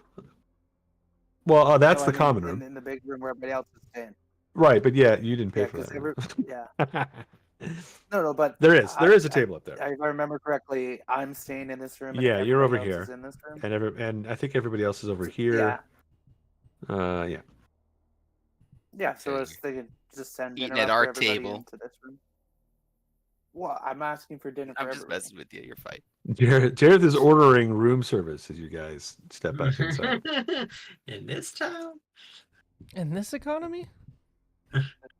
In this, as you guys step inside, You know Jared's gonna pay for it. Timothy, and Riles, like you had kind of just returned here with Jareth, and you were in a corner like going over your stuff, like your jokes or whatnot. You weren't really paying too much of attention. Mhm. You look over at the bar and you see Jareth is there. He's in the middle of ordering, and sees the rest of your group has come in. It's probably about to add to it. And you see another figure sitting at the bar, maybe 10 feet or so away from Jareth. He turns. He's got this wide-brimmed hat, and you see the point of ears. You realize that he is a half-elf, and he is kind of colorfully dressed and doesn't quite fit in like everybody else here. He's a little bit more like you. And you remember hearing that there was a bard half-elf whose name you can't recall. Yeah, I think Riles is gonna go up and be like, "Oh, hi, a fellow entertainer. I think I've heard about you. Your name is Rectangulus. Is that right?" He kind of is taken aback a little bit. You've heard of me. My name is Rictavio. I don't know if I can say that word. That sounds like It is like Rick and Tavio. Rick. Can you say It's Tavio? Tavio, a common thing. That Fabio. All in there. Tavio. Rick Fabio. Got it. Cool. Well, my name's Riles. Miles, did you say? Yeah, Miles. Yeah, because I'm kind of mild. No, it's Riles with an R, and you're Rick Tavio. I got it right. Yes. I'm a goofy guy. I'm just making jokes here. I'm just teasing you, razzing you. Here, let me buy you a drink since I gave you some shit. Oh, thank you. Yeah. And then I get a cocoa for Bimothy and a pint for myself. All right, Jareth, you see Riles talk to this guy next to you, and you realize that, you realize that this guy is someone I think had been mentioned. And Riles is ordering a drink from him. Everybody else, I think, is heading inside at this point. Garrison, too? Yeah, I'm just hanging out in the background. I just spent an afternoon with Nazoth. I need a beer. I'm ordering dinner to the room. If you want something special, just let her know. What room? You mean the room the rest of us are sharing that you didn't want to stay in? Yes. Are you paying? Yes. Nice. What do you have? I'll get 4 For whatever chickens, the 2 meal of the day steaks, is. a lobster, some shrimp, some fish. Don't I'll just take order whatever- everything. I'll take whatever he's having. I was just gonna take whatever the meal of the whatever the dinner is tonight. Oh, well, that seems like everything on the menu twice now. Riles is ordering like a halfling feast, and he realized maybe at the end of that he's just ordering for himself. Yeah. yeah. He orders it like that. He's like, okay, so 2 chickens, a steak, a lobster, and then whatever else you guys want, right? Like, Yeah. Yeah. Garrison's no. like, just double. Oh, wait, what do you mean? I thought you were paying. I thought we were cool. Yeah. Right? Where'd Hang you get all that on, money to pay for those what is her name again? certificates? Her name is the one behind the bar. Her name is Danica. Oh, yeah. Danica, what is the general meal tonight? You serve well- generals here? Man, that better I be like that one. amazing. No, we haven't served general in quite some time. General Sal. Still don't know what they meant. Tonight, like most nights, we have cooked wolf steaks. Sweating's horseshit. Lovely. I ordered the salmon. Wolf steak. I can't say I've had that before. Well, there's in Barovia we have a sort of a lack of other meats available. And an excess of wolves. And an excess of wolves. Yes, you're right. No, You get that's used to it. enough for the Trust party. me, we have learned how to prepare it with the right sort of herbs and spices. You will enjoy it. Promise you. Barovian fried wolf steak. Ugh. Where's you at least, Giggles? like- I need to keep an eye on Giggles. Could you slow Giggles is roast it? You look down and Giggles has like already been tossed a couple of scraps and is just chewing on them. They're fattening More him for up. you. He's next. We also Giggles have doesn't to realize he's eating his cousins. We also have to keep an eye on Garrison. Doesn't he turn? Well, I guess I won't bring that up right now. Yeah, not a polite company. Yeah, Garrison, is there any Not sort of about like that person. any sort of thoughts on the idea that you're being served wolf steaks? Yeah, well, he wasn't gonna eat that. You guys have like soup or anything? Yes, we can have soup supplied as well. Sort of a potato soup with turnips as well. That will be good as well. It just those of us we've gotten used to. Obviously, you are newcomers. I have heard it before. Those that are new here, they often tell us that wolf is not amongst the delicacies of the world beyond the mists, but it is quite common here. You'll find it in other places as well. Sounds stringy and No gamey disrespect. and lean. No, I'm definitely disrespecting it. You don't eat that. Not a fan of wolves personally. Now puppies, now that's a different story. But wolves, Much softer meat on the puppies. Make that 2 beers, please. Venison of dogs. All right, so you guys you order some food. some of you will eat some of it, and some of you will eat none of it. And it is sent up to the room. I'm assuming that you guys are going to have some sort of conversation up here, or what's the plan for this? Is Jareth trying to have like a private convo here with everybody, or is it just food in a private room? That was Oh. kind of the thought, you know, Well, get away from the I don't kids. know about you guys, but I just think it's a travesty that they've got that tiger locked up. I think we should set it free and let nature take its course. What tiger? That is obviously not a I'm good assuming idea. that this is happening upstairs, or is Yeah, you said we were upstairs talking. yeah. I just wanted to make Alright. sure. That's what I said. I assume this is happening upstairs, and you're not just like leaning Yeah, across the bar. I'm not saying this in the bar. Lying. Yeah, you guys will be up here. We should recruit the tiger. I'll drag you all up. Where did you find the Why? tiger? What do you mean why? The tiger would be great. It's gonna eat us. And other things. Also, it's not ours. We should just not touch it. Well, the tiger doesn't belong to anyone. It should be its own tiger. Bimothy, don't worry. I'll be fine. Yeah, I know you will. What about me? Timothy, maybe you just need to be nice to the tiger. It tried Oh, to eat there me. Did I you try can't to really be nice? listen. I just We don't looked- know it I tried just to eat looked you. at. I I mean, looked at that's it. probably reasonable. Bring it some I mean, wolf steak. It looks lunged at terrible the anyway. door. It was trying to eat me.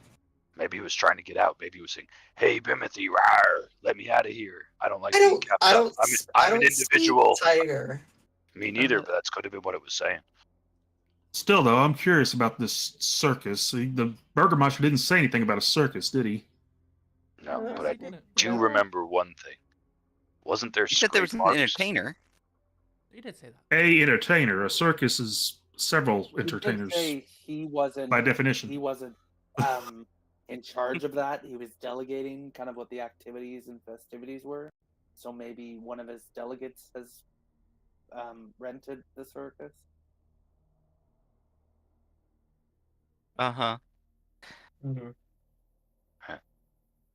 Wasn't there a whole bunch of claw marks on the chests and stuff inside the other trailer that we found outside the tower?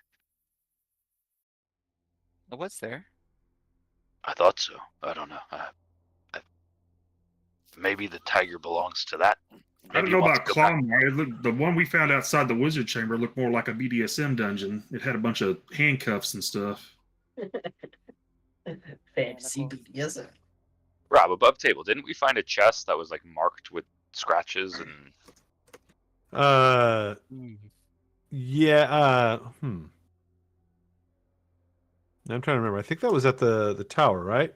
yeah, I thought it was in the, I thought it was in the camper was Yeah, I remember wooden trunk covered with claw marks that held Yes. battle Yeah. axe and flail, morning light crossbow. yeah, so that's what so Garrison was just, maybe the tiger belongs in that caravan and it wanted to get out, Timothy. Maybe it wanted to go home. I honestly don't know what it wanted, other than it probably wanted to eat me. What about you, Prince of the Forest? What do you do with the captured tiger? I'd ask the person who captured it and see if there was a reason. I'd rather not go at it alone than have it kill me. I mean, I agree with that. I was alone, and it was gonna kill me. Well, you're all right. I'm just That's saying, what's really You- important. You how say many other that, tigers but could be in this land? We need to put this tiger on don't our know. side. He may be What? the tiger we need. why you guys are so interested in this tiger? It was a thing I saw. I freaked out, like I usually do, and it's. We should just leave it alone. It's not a problem. Just saying, be cool to have a tiger on our side. Well, that's fair. I didn't think dogs and cats got along. Oh, I'm not letting Giggles anywhere near it. Talking about Garrison. I'm not a dog. You're a werewolf. It's pretty much the same thing. I am not yet. We'll see. That's right. We will see. I might not even live till then. So Just, You know, Good just point, just good let me point. read this scroll real fast, and we won't have to worry about it. No. Remember, there's a whole plan here. I'm getting my hands. I got a bunch of homies in the woods. We're gonna jump them. Sounds like thinking like a dog. Yeah. I'm the one making progress here. So my vote, just saying, one vote here. Just Garrison's vote would put my hand in, but I don't have any. I say we get the tiger and put him on our side. What else are we gonna do for 3 days, guys? Listen to my awesome jokes. I mean, You know what when we needed those jokes, you didn't have any.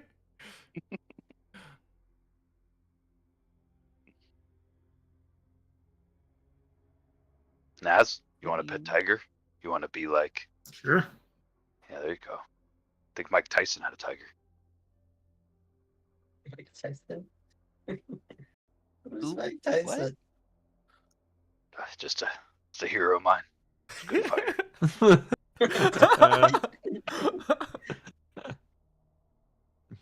Nasty bite. Michael Tyson.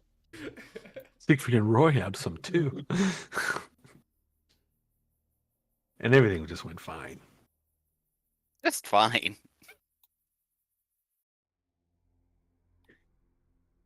So 1 for tiger keeping. Anyone? So far it's 1-0, so I'm winning. I really don't think that's a good idea. I'm gonna have to vote against All right. befriending the tiger. I'd want the full story first. Well, the guy, the box said it was some some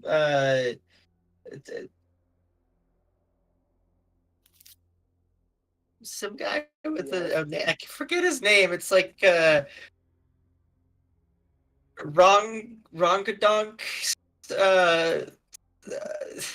Romulus. Carnival of Wonders. It wouldn't happen to be Rick Stavio, would it?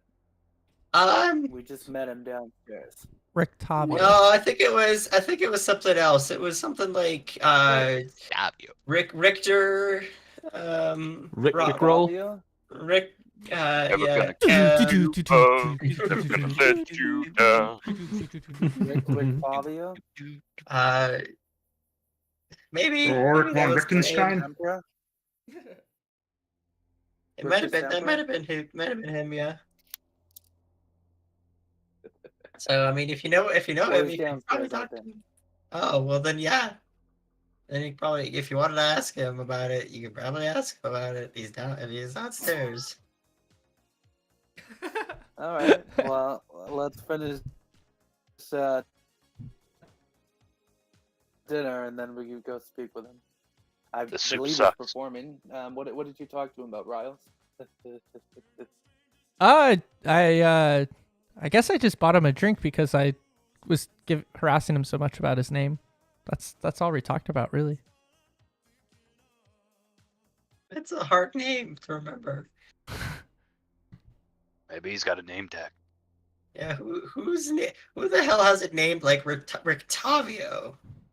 It's like, it's such a weird name. Yeah, like I know names like Bimothy, Bimothy and Riles, they're such normal names. Nazoth, hear that one all the time. Yeah. I had an uncle Nazoth. He smelled too. I mean, You mean he as smelled well, not too. Gretchen. Just As well. no, I didn't mean as well at all.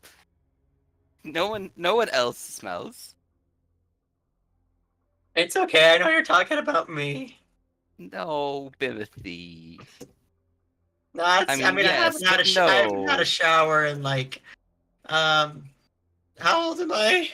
Oh my god, okay. Press the digitation. Press the digitation. Press the digitation up in the thing. No stinky satires around here. Get rid of his, This green room his smells like- musk. That's how I attract monsters. It's like he's been brining in his own stuff for as long as his whole life. Well, I've never like had a proper like home or a shower to clean myself up. I mean, I guess unless you count the rain when I'm sitting outside, kind of like just trying to not get covered in rain, but failing. And then Can you you just smell swim? what goat. Yeah, I mean that also too. The fur doesn't help. Fur definitely doesn't help. All right, guys. The smell of Bimothy and this shitty soup is making me nauseous. Yeah, this green room sucks. What are we doing? How is the soup? I'm Is gonna. Is it edible? I can't eat it. The soup is good. Oh. The soup doesn't have any wolf meat in it, and it's like a potato and leek soup, which is really good. Oh, it's nice. It's leaking all over the. Gareth's Got gonna a open bunch the of window. cheese in it and like some Get some air. peppers and stuff. It's good. Riles, can Sounds nice. you light this? Sure. Thanks. Lights it. Smoke for dinner. What time is it? Is it time for Riles to tell jokes yet? Does the crowd sound drunk downstairs? Yeah, we can say that it's that time. I'm assuming you guys are not going to go set free a saber-toothed tiger, in at least not immediately.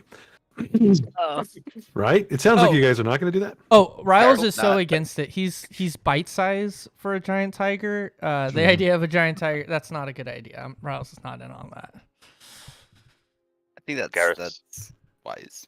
The Zoth might sneak out after dark, but right now he's not going to. That's great, like a little Garrison Nazoth like adventure to set a tiger and it goes terribly awry. Oh, That'd be no. hilarious. I'm looking forward to it, but also no. With the tufted Bimothy As a player, fur. I love it. As a character, no. No, bad idea. Right. Add a few more folks in here, and when you guys come back downstairs, there is a familiar face. Not a friendly one, but a familiar one. Izek Strozny is here, sitting at one of the side tables with a couple of his guards. Oh, great. He loves to laugh. I'm sure his friends will love to laugh too. Oh, Izzy, I'm glad you joined us. Is he? He just he kind of grunts. We heard that he was going to be telling jokes. We would like to hear them. Lovely. Oh, this is gonna be good. Can I stand up on the bar? He asked Danica. Can I use this little bar as a stage? You don't really have a stage for me here. No, we don't really have a stage, but this will do. Yes. Let's. Nikolai Carl. Yeah, I think you're actually good down there. She looks to Jareth, who's kind of almost too close for like the bar stuff, but she lets you kind of stay where you are. Seems like there's a spot clear right where she is. She moves down this way and kind of leans against the wall.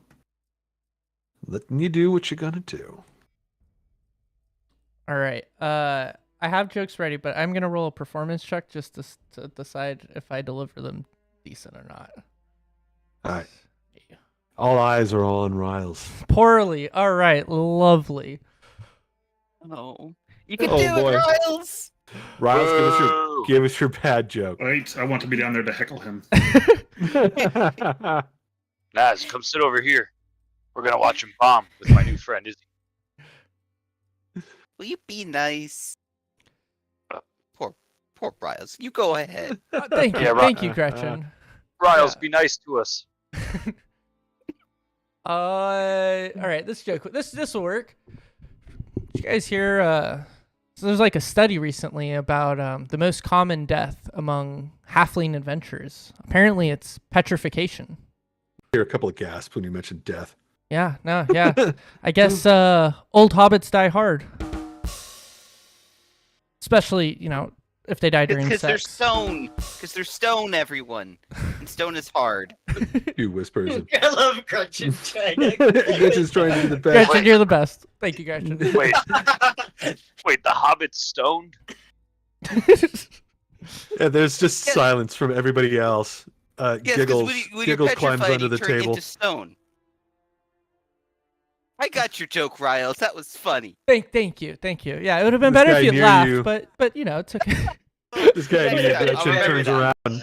This guy near you near Gretchen turns around and says, "We got it too. It's just a bad joke." Don't make me fight you, because you know what Couple- happens when A couple people get up and start leaving.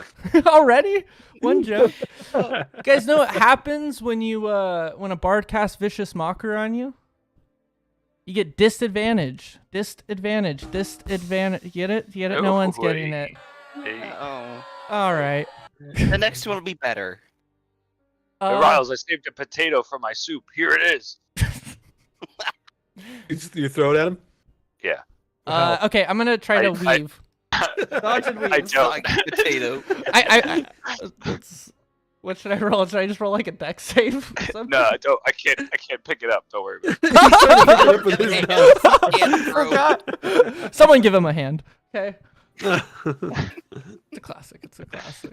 When you say that, when you say somebody give him a hand, Izek Strozny stands up suddenly, and you hear like the creak of his chair against the floor. It's like, I'm about to die. The two guards with him like stand up as well, kind of looking at him.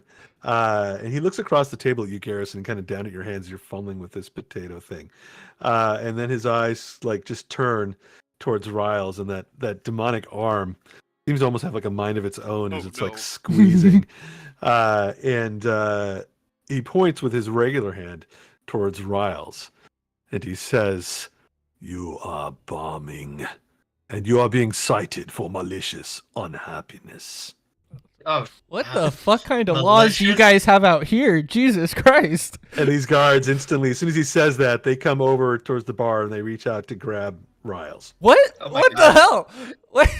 Guys, help me. He was trying his best. Listen, his jokes suck, but this is a little over the top. All right, come on, you two, let's get out of here. Izzy, call off the dogs. This is not necessary. Riles, roll if you want to try to not be grabbed. Yeah. Cool. Roll a acrobatics or athletics, whichever's better for you. Acrobatics.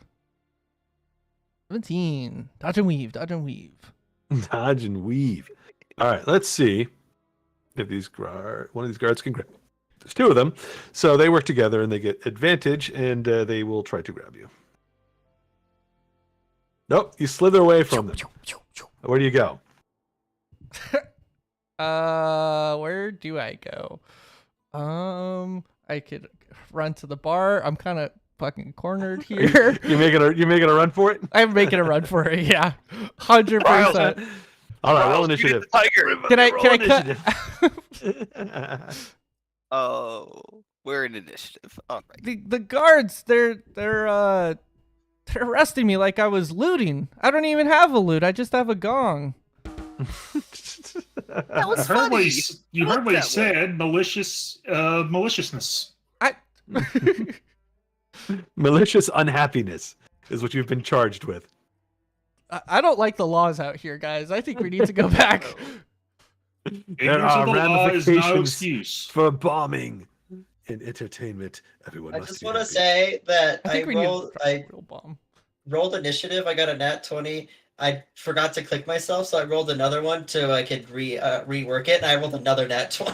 I rolled 2 nat 20s in a row. They got all the good rolls. Yeah, right. You didn't need those. Nope. So Easy. Look, we're with the Burgermaster. Let's work something out here, all right? We don't need to get all violent. As much as I'd like to, we don't. Right now, he's kind of ignoring you, but we'll see what happens on initiative here. Let me make sure the guards are represented. He's kind of ignoring you, though, Nazov. At least for the moment. Fucking ignore me. Nazop just goes nuts. Nazov literally bombs the place, like nukes it. Not like me bombing comedy, like bombs it. Jareth, what's your initiative bonus? 2. 2. Izek is 2 as well. Roll a d20. See, if we freed that tiger, we wouldn't have to deal with this. They'd be out dealing with the tiger right now. You know what? That's a We could good still point. free the tiger. We could leave here and free the tiger. Alrighty. Means Izek is a little faster. Riles and Gretchen. Who's got the faster initiative between the Riles? I I'm do. assuming. Yeah. All right. But faster than everybody is Bimothy. That's our Door. guy. Everything just runs out the door. is only about 20 feet away. There's a door here. There's a window right there. There's another one.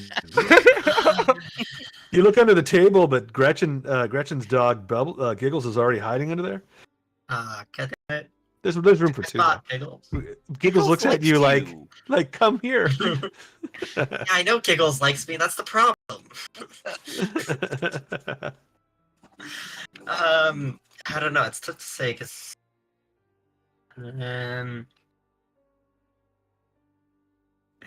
Timothy's just gonna sit there because he's not sure what's going on yet. He's just gonna sit and wait. So I'm just gonna not do anything. My turn. Alrighty. Not sure what to No, do. it's all fine. It's all fine. No. All good. Do you want to ready in action, or are you just kind of just not doing anything this round? I'll ready in action to run out the door if the guards come after me. All right. For They some don't seem to reason. have any sort of interest in you at the moment. That's fine, but we'll he's keep still that in mind. he's gonna book it if he needs to. All right. Speaking of booking it, Riles. He points that way, and he's like, "Tiger!" And then he's running for the door. Disengage and running. He's got 25 feet. He could get here. You're gonna have to get by those guys. If you want to jump over them or between them, you can do that to move your full distance. Oh, but my Put the halfling DC thing doesn't work for enemies. Has to be friendly. does it? I can't remember. I don't know. What does it say? Let me check it. I thought maybe it worked for everyone, but I'll Maybe look it up. does. Maybe it does. It might specify allies. I'm not sure. You can move through a space of any creature that is a size larger than yours, which should be everyone. Nice. Without it being treated as difficult terrain, or does it say you can just do it? It says the exact wording is you can move through the space of any creature that is a size larger than yours. It doesn't say anything about.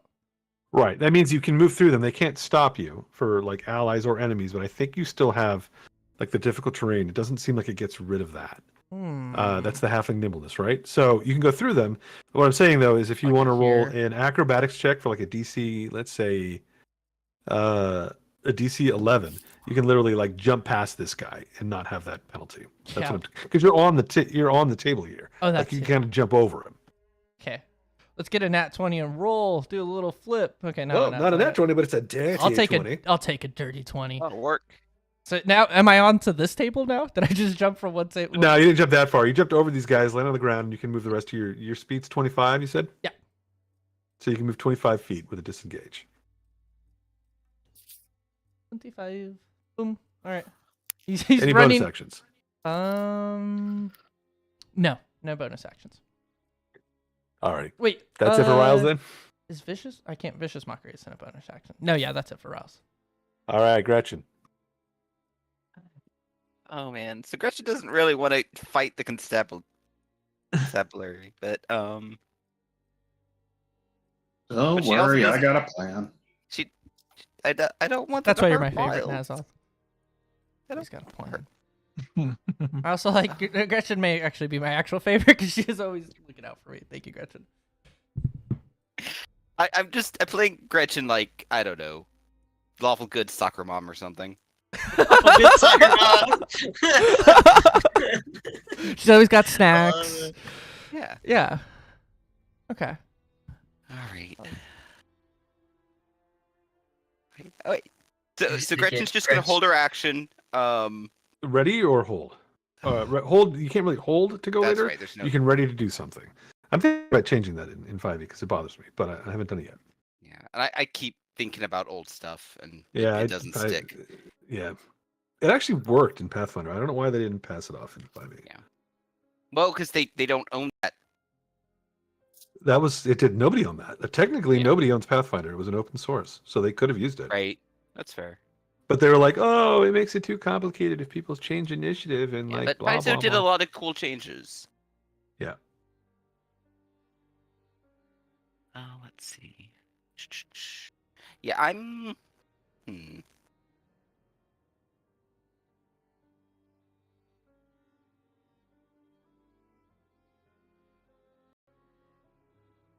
Are you thinking about a ready action? I'm not sure what I would do. I don't really have any thing that's not damage. Okay, if they If anyone attack, can I ready a spell? Sure. What spell? Bane. All right, you'll be casting it. Like you'll be casting it now when you ready it, and you just wait till the last moment. So like people will notice that you're casting a spell. Yeah, it would be used up. It's fine. All right. All right. You turn. Words of a prayer on your lips to try to protect Riles. Just as you do, Isaac steps forward and reaches out that big demonic arm to grab Riles. Just steps right in his path, and just arm comes down. Let's get an acrobatics or a whatever's better for you. Acrobatics or athletics. 14. And Isaac rolls a Roll low, roll low, roll low. an 11. Ha! Misses, but he's got 2 attacks, and he tries again. God damn it. This time it's a 24. Oh God. Do I roll again? Yeah, you can roll again too. You can always roll for free to evade. Oh. So you slip through once, and maybe you get to like I get here, like, yeah. and then He's like all you sit egotistic. under a He's chair, like, you come back up, yeah, he's like blowing raspberries at him, like, you can't do it, you can't get me. and then suddenly shit. grab I- you by I like think the scruff of I your think I would have cloak. cast the Bane on him then. He rolled okay. at you. Go. You cast Bane. You throw it on him and the guards because you hit like a few people, Yeah. right? Okay. It's a Wisdom saving throw, or is it Charisma? What is it for Bane? I rarely ever see this used. Charisma saving throw. I don't think I've ever All right. seen Bane cast. Yeah. Isaac fails and he is Bane, but that's not gonna. That only gives him like a minus D4. I'm not right? trying to attack. I just don't want anyone to get hurt. Right. So I'm gonna give a. We'll use. Use the skull here for Bane, and let me roll for the 2 cards as well. You're throwing it on them too, right? Right. Top. So and did he bottom. pass his check? No, he rolled a 5. Okay. Oh, I see. And the others failed too, I think. The DC Yes, is higher they than did. 12, I'm assuming. All right. It's only 13, but The Isaac, his head turns your direction as the spell is unleashed. And let's all just calm down. he says, "Whatever you have done, you cease it now, or we will destroy you." The guards seem a little taken aback by this spell. They feel weird, and they don't like it, but they don't know what it is either. Jareth is up.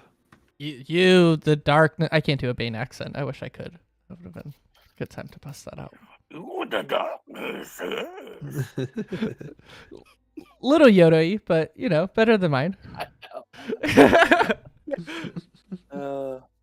The man was born in the dark. Are you doing like are you doing Bane. the Bane from Yeah. from what is it? Bale. Dark Knight. Oh, the Dark Knight. Yeah. I was thinking it was going to be the Bane from the Harley Quinn series. Have you heard that one? Well, Yeah. that is the Bane from Harley Yeah, Quinn yeah, is yeah, doing the yes. Bane from Dark Knight. Right, but it's Yeah. like this weird nerdy version of it. You do what you can. You do what you can. Oh, you think okay. darkness is your ally? That's good. That's good, Alias. Inspiration for Nazoth for nailing the Bane. That's 3 times I've gotten inspiration and I already had it. Use your inspiration. Use Haven't it. need to. We barely rolled for anything. Who was trying to do the I Bane voice? Who was tried. it that failed? Was it Jareth that failed before? Or was I, it the I, first I, person? I, Riles started it first and did it the Riles, worst. I'm gonna Everyone- I'm gonna have it bounce off of Nazoth, and I'll give Riles the inspiration. Nice. Everyone that sucked at it loses inspiration. You get anti-inspiration. One You have minus to make your next roll with disadvantage. Yeah. Sorry, Jareth is up. Jareth is unsure on whether or not to step in yet, so he just turns to Danica and says, "Can I get a stein or whatever's on top?" We've Not broken having Jareth. any of it. Yeah. Meanwhile, next to you, Jareth, you say that, and the 2 kids next to you who are at the bar, they're also a little bit drunk. They're looking like at Ryle. They look at you, and they just start busting up. They just start going, "This guy's funny to be telling the jokes." And Danica kind of shakes her head and grabs the stein and hands it to you. But you can tell that she's a little concerned about Riles. Meanwhile, Riles, your hecklers over here are just laughing at you. These two kids. They're pointing and like, oh boy, he's going to prison. Locking up the do-better. Oh, bomb terrible. That's it for Jared. Jared does nothing. And then we go to Nazoth. All right. Give me a 15-foot spear. Oh shit! What? What? That's how it's gonna It's start about to impaling. go You heard me. down. You should have control of it now. Oh, sorry, I moved Riley. There he is. Who's All right? right. Riley. Riles. That's his name. Riley. That's a good nickname. That's his name when he's scared. All right. Speaking of darkness, Is darkness 15 or is this darkness or a different spell? it says 60 feet range, 15-foot area, Okay. I thought darkness was bigger, but okay. 15-foot radius spear. There we go. So yeah, I'll cast darkness about right this area to kind of blind them, so we can all like hightail it out of here. All right. Darkness descends on the Blue Water Inn. You hear a couple of people exclaim as things go dark. There's one of those guys at the table is like, "What happened? He's coming!" Someone yells in the darkness, "He's coming!" Yes, indeed, he is. Everybody run! You find these two old folks. The older folks are just leaving the bar, back, and they That's- hustle further. Oh. So that's Nazoth's turn. So you guys are in darkness, but as long as you just move and don't attack, you should be fine, or something like Can that. I drink in darkness? Yeah, you can. You can do. It doesn't stop you from doing Close it. your eyes. It's just if you Close your attack, eyes and tell me if you can drink whatever you got at your desk right now. I believe it just everybody inside it is considered blind, so you Yeah. just have disadvantage on attack rolls and stuff. Yep. Which Barely, I did that to almost knocked it over. I did that so that the guards and Izek would be like not be able to get you guys, so you guys could get out of there. Alrighty then. Mm-mm. Yeah, don't knock If this anything area over, Jared. overlaps with light of second level or lower, the spell just created. Okay, none of that. It's dark. Yeah, it's darkness. Garrison is up. Should probably actually cast it, but Garrison yells, "I'm blind!" Hmm. you're not blind, you He's got idiot. no hands and he's blind. No. This is the worst place ever.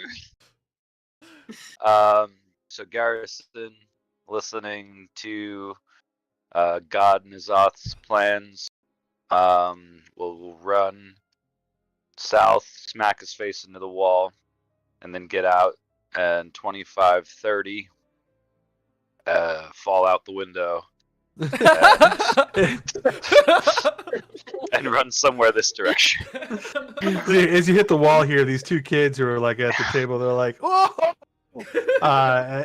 Just kind of like laughing. Man, fuck those What was kids. it? Let's go kill those kids instead. They start giving yeah, you, no. give him a hand, give him a hand. They start clapping. My face.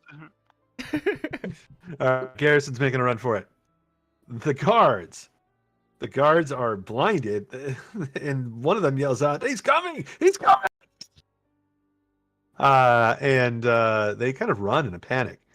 I'm gonna see what direction they go. That guy goes that way.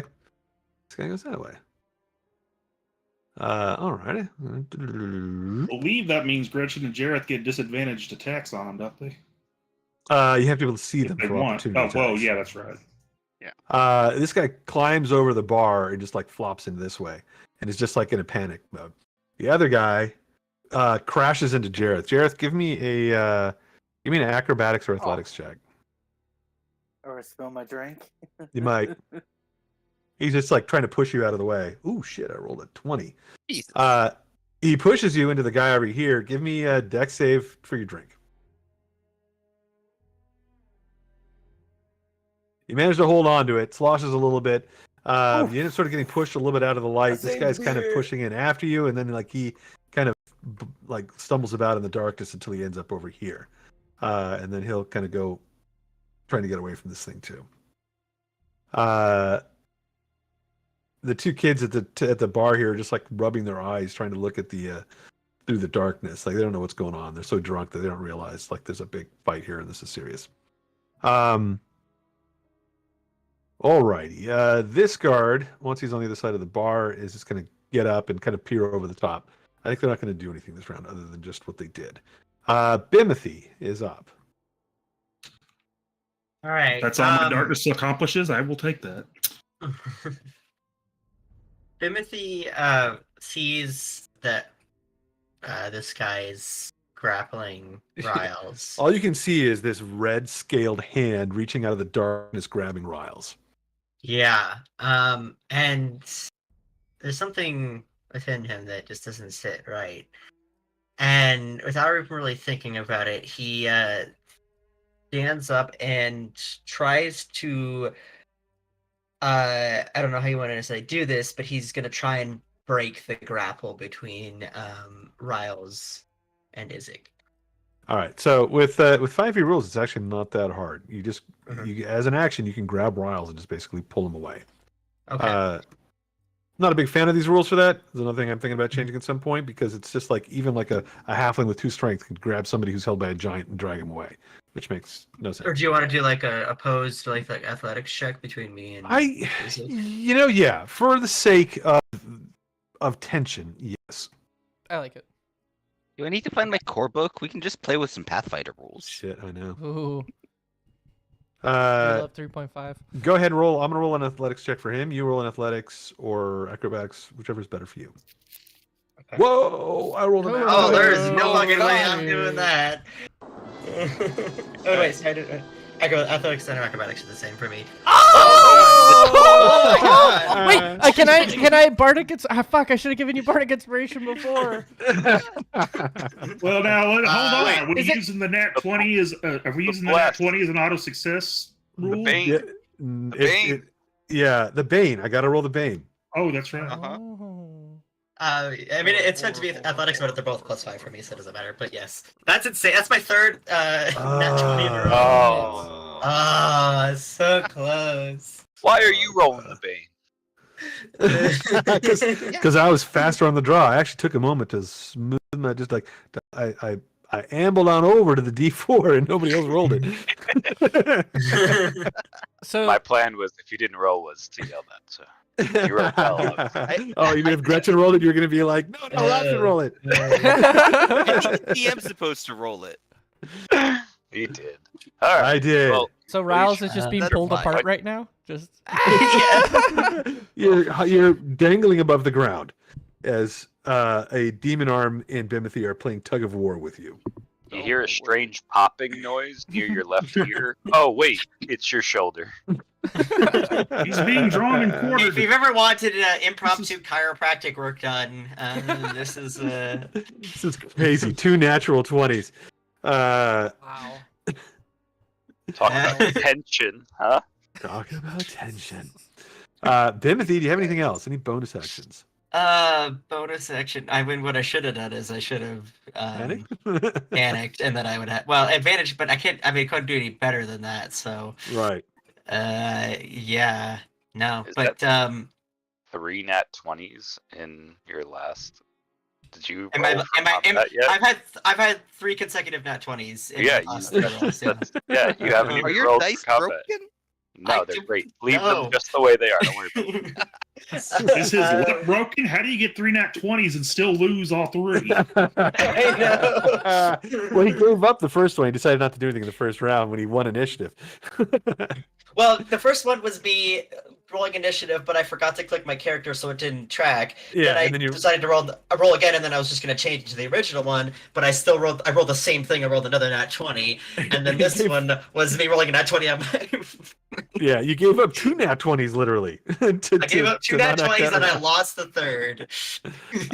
Give yourself inspiration if you don't have it already. I don't. for actually not doing anything that round and then failing here spectacularly. Failing with the mat. I feel like 3 nat 20s that do absolutely jack shit should give you inspiration. Let's put that in the rulebook. that's- Let's send a message like to Jeremy right now. They were talking about putting that, I think, in 1D&D, like some sort of like failing upwards type I of. think that's all I can do this turn because I'm not attacking with weapons. So that's my turn. I'm ripping Riles in half. Is my turn. Well, I gotta say, Riles, this is your best act yet. Dinner and a show. This is awesome. So that's my turn. Is Nathanos just like clapping and laughing? Well, yeah, he's seeing the midget get drawn and quartered. He's having the best day ever. God. That's wrong. Oh boy. Okay, who is next? In I this apologize. I really. Pug and Pony show? I meant small people. Drawn and quartering the small people. Sorry. All right, that was Bimothy's best shot. Riles. So, my options here, like, what do I have to try to get out of this grip? I can like roll an acrobatics out to try to get out, and that would be like Yes. an action.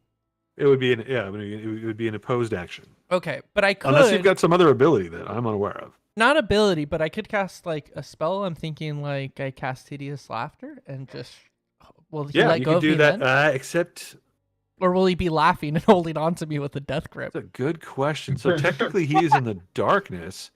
I don't. Let me see if the target. If you need to see the target for this. Yeah, okay. I'll share. Can he see the tentacle holding him? Oh, I accidentally cast it, but I can, just meant to show. Oh, I think this would probably be one of the situations where it would work.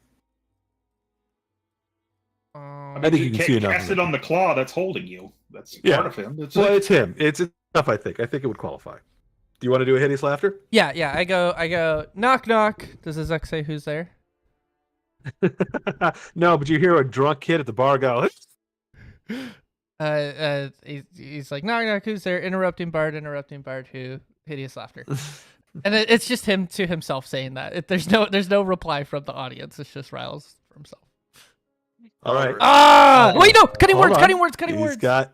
Oh, Bane. He's got Bane too. Uh-huh. I'm gonna roll it. Okay. He still makes it. You gonna cutting words? Cutting words. You're dumb, stupid dummy, Izek. I hate you. Now, does your cutting words work on saving throws? Are you that type of bard? Let's see. A reaction to a creature, it says attack roll, ability check, or damage roll. Gosh, dang it. No. Yeah, I can't think do it's that. only the eloquent bard or something that can do a saving throw. I think this is unbelievable. Can We I suck throw my inspiration at him? Can I do anything, Rob? Let go Roll a of me. performance check. Oh, yes. Okay, I will do that.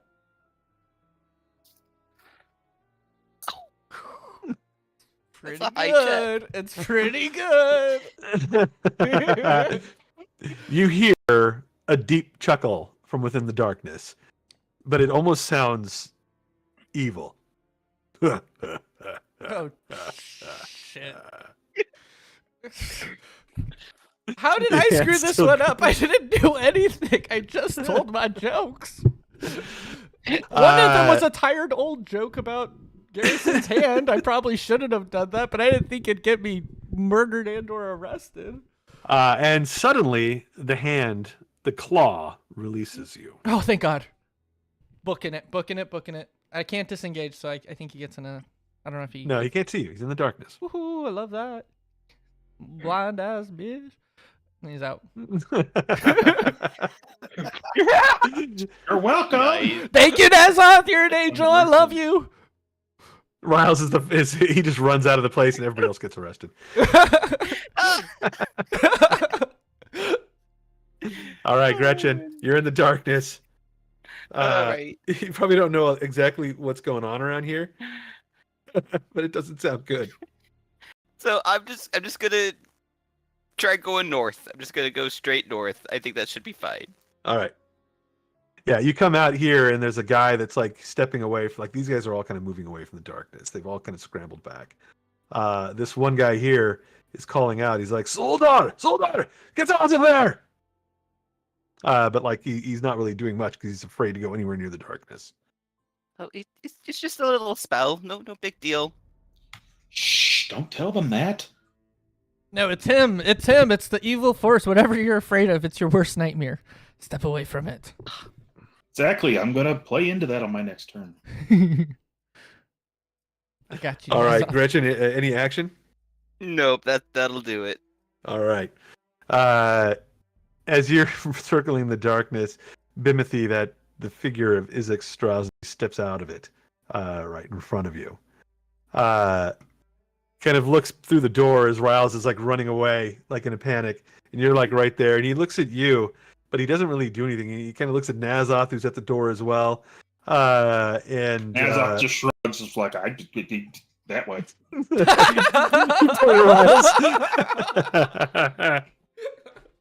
Like That's had off nothing for to the do with any of this. save and for the murder. Love it. Well, no, you said he saw Riles running, right? Yeah, he So sees already Riles knew. running. So he He- already knew which direction. So Nazoth just kind of shrugged. He's like, I don't know. I was just having a drink. I was sitting next to you. You saw me. He moves to step past Bimothy, kind of following Riles, and he gives a look at you, Bimothy, like, "Don't fuck with me." As he steps by, do you make an attack of opportunity as he steps towards the door, or do you let him go? Got him. Get him. Get him, Bimothy. Get him. Don't make an opportunity attack. No, why not? Bimothy. You're so strong, Bimothy. You got this. As he gets to the door, Izek raises that demonic hand, and a flame appears in it. Fuck. And he turns and he hurls it at Riles. Oh no! It's hot. And I think this is a really good spot to hold off for today on a little bit of a It's bit. What? This is such a cliffhanger, Rob. I was gonna use minor illusion to kind of make like a sound coming from the darkness, like I am whoever you guys think I am.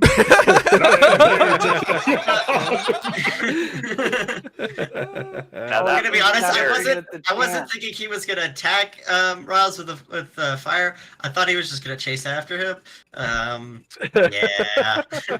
Is Bimothy like behind him, like, oops now? So, yeah. Well, I had something else planned, but then now we're going violent. I'm like, ooh. I You feel like murdered me, Bimothy's Bimothy. face just turned to this. Yeah, because I Just Pikachu face. Just. Uh-oh. That's not the way I expected that to go. Well, that's Yeah, 'cause all right. That changes how I'm gonna react. because I was thinking because I'm pretty sure like out of character I think they believe Strahd's coming, but in character I don't act he wouldn't actually know that. So I'm trying to think of how I can play this.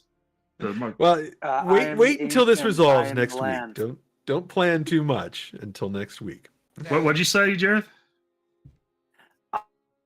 I am the ancient. What? You're cutting out. You broke Yeah, you're up. cutting out. I am the land. Oh yeah, I Hear could. that? I could. Oh yeah, I could. I am the ancient. I am the land. Oh yeah, yeah. My turn next time. I can do minor illusion and have just that sound coming from the darkness. Yeah. Just out of character. Is that the great I idea? am the ancient. I am the Pretend land. I mean, to it- be Strahd. It'll get the guards out of here. It'll make me laugh. So yeah. Fair. I am the ancient. I am the land.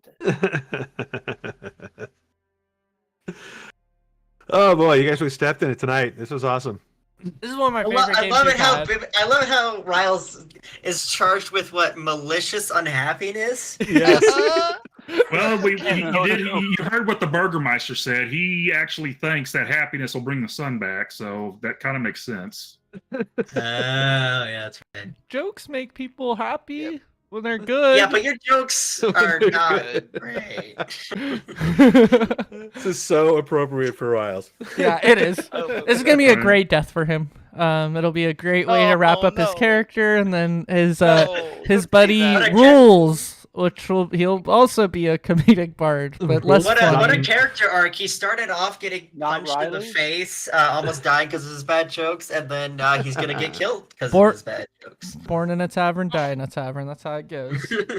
Oh, This was very like. Also, wasn't the last time you got knocked out right outside the front of the tavern? Yeah, no, I think that's what's gonna happen again. Deja vu. I just need Garrison to come up and punch me in the face, and then that'll really wrap up that. That He's arc. just right around the corner. Yeah.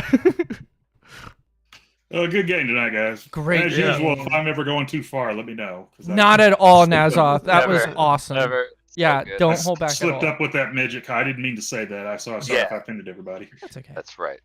You're good. It's all right. It's all right. We are a very forgiving bunch. I'm from Texas. We're a little slow down here. Well, I mean, I have a feeling that you're probably closer to my age too, and like this, like we're from a time when different words like that. There's They don't have midgets in Texas. Everything's bigger there. Everything's big in Texas. God damn it. Oh, but yes, our little people are regular size down here. That's the That's right.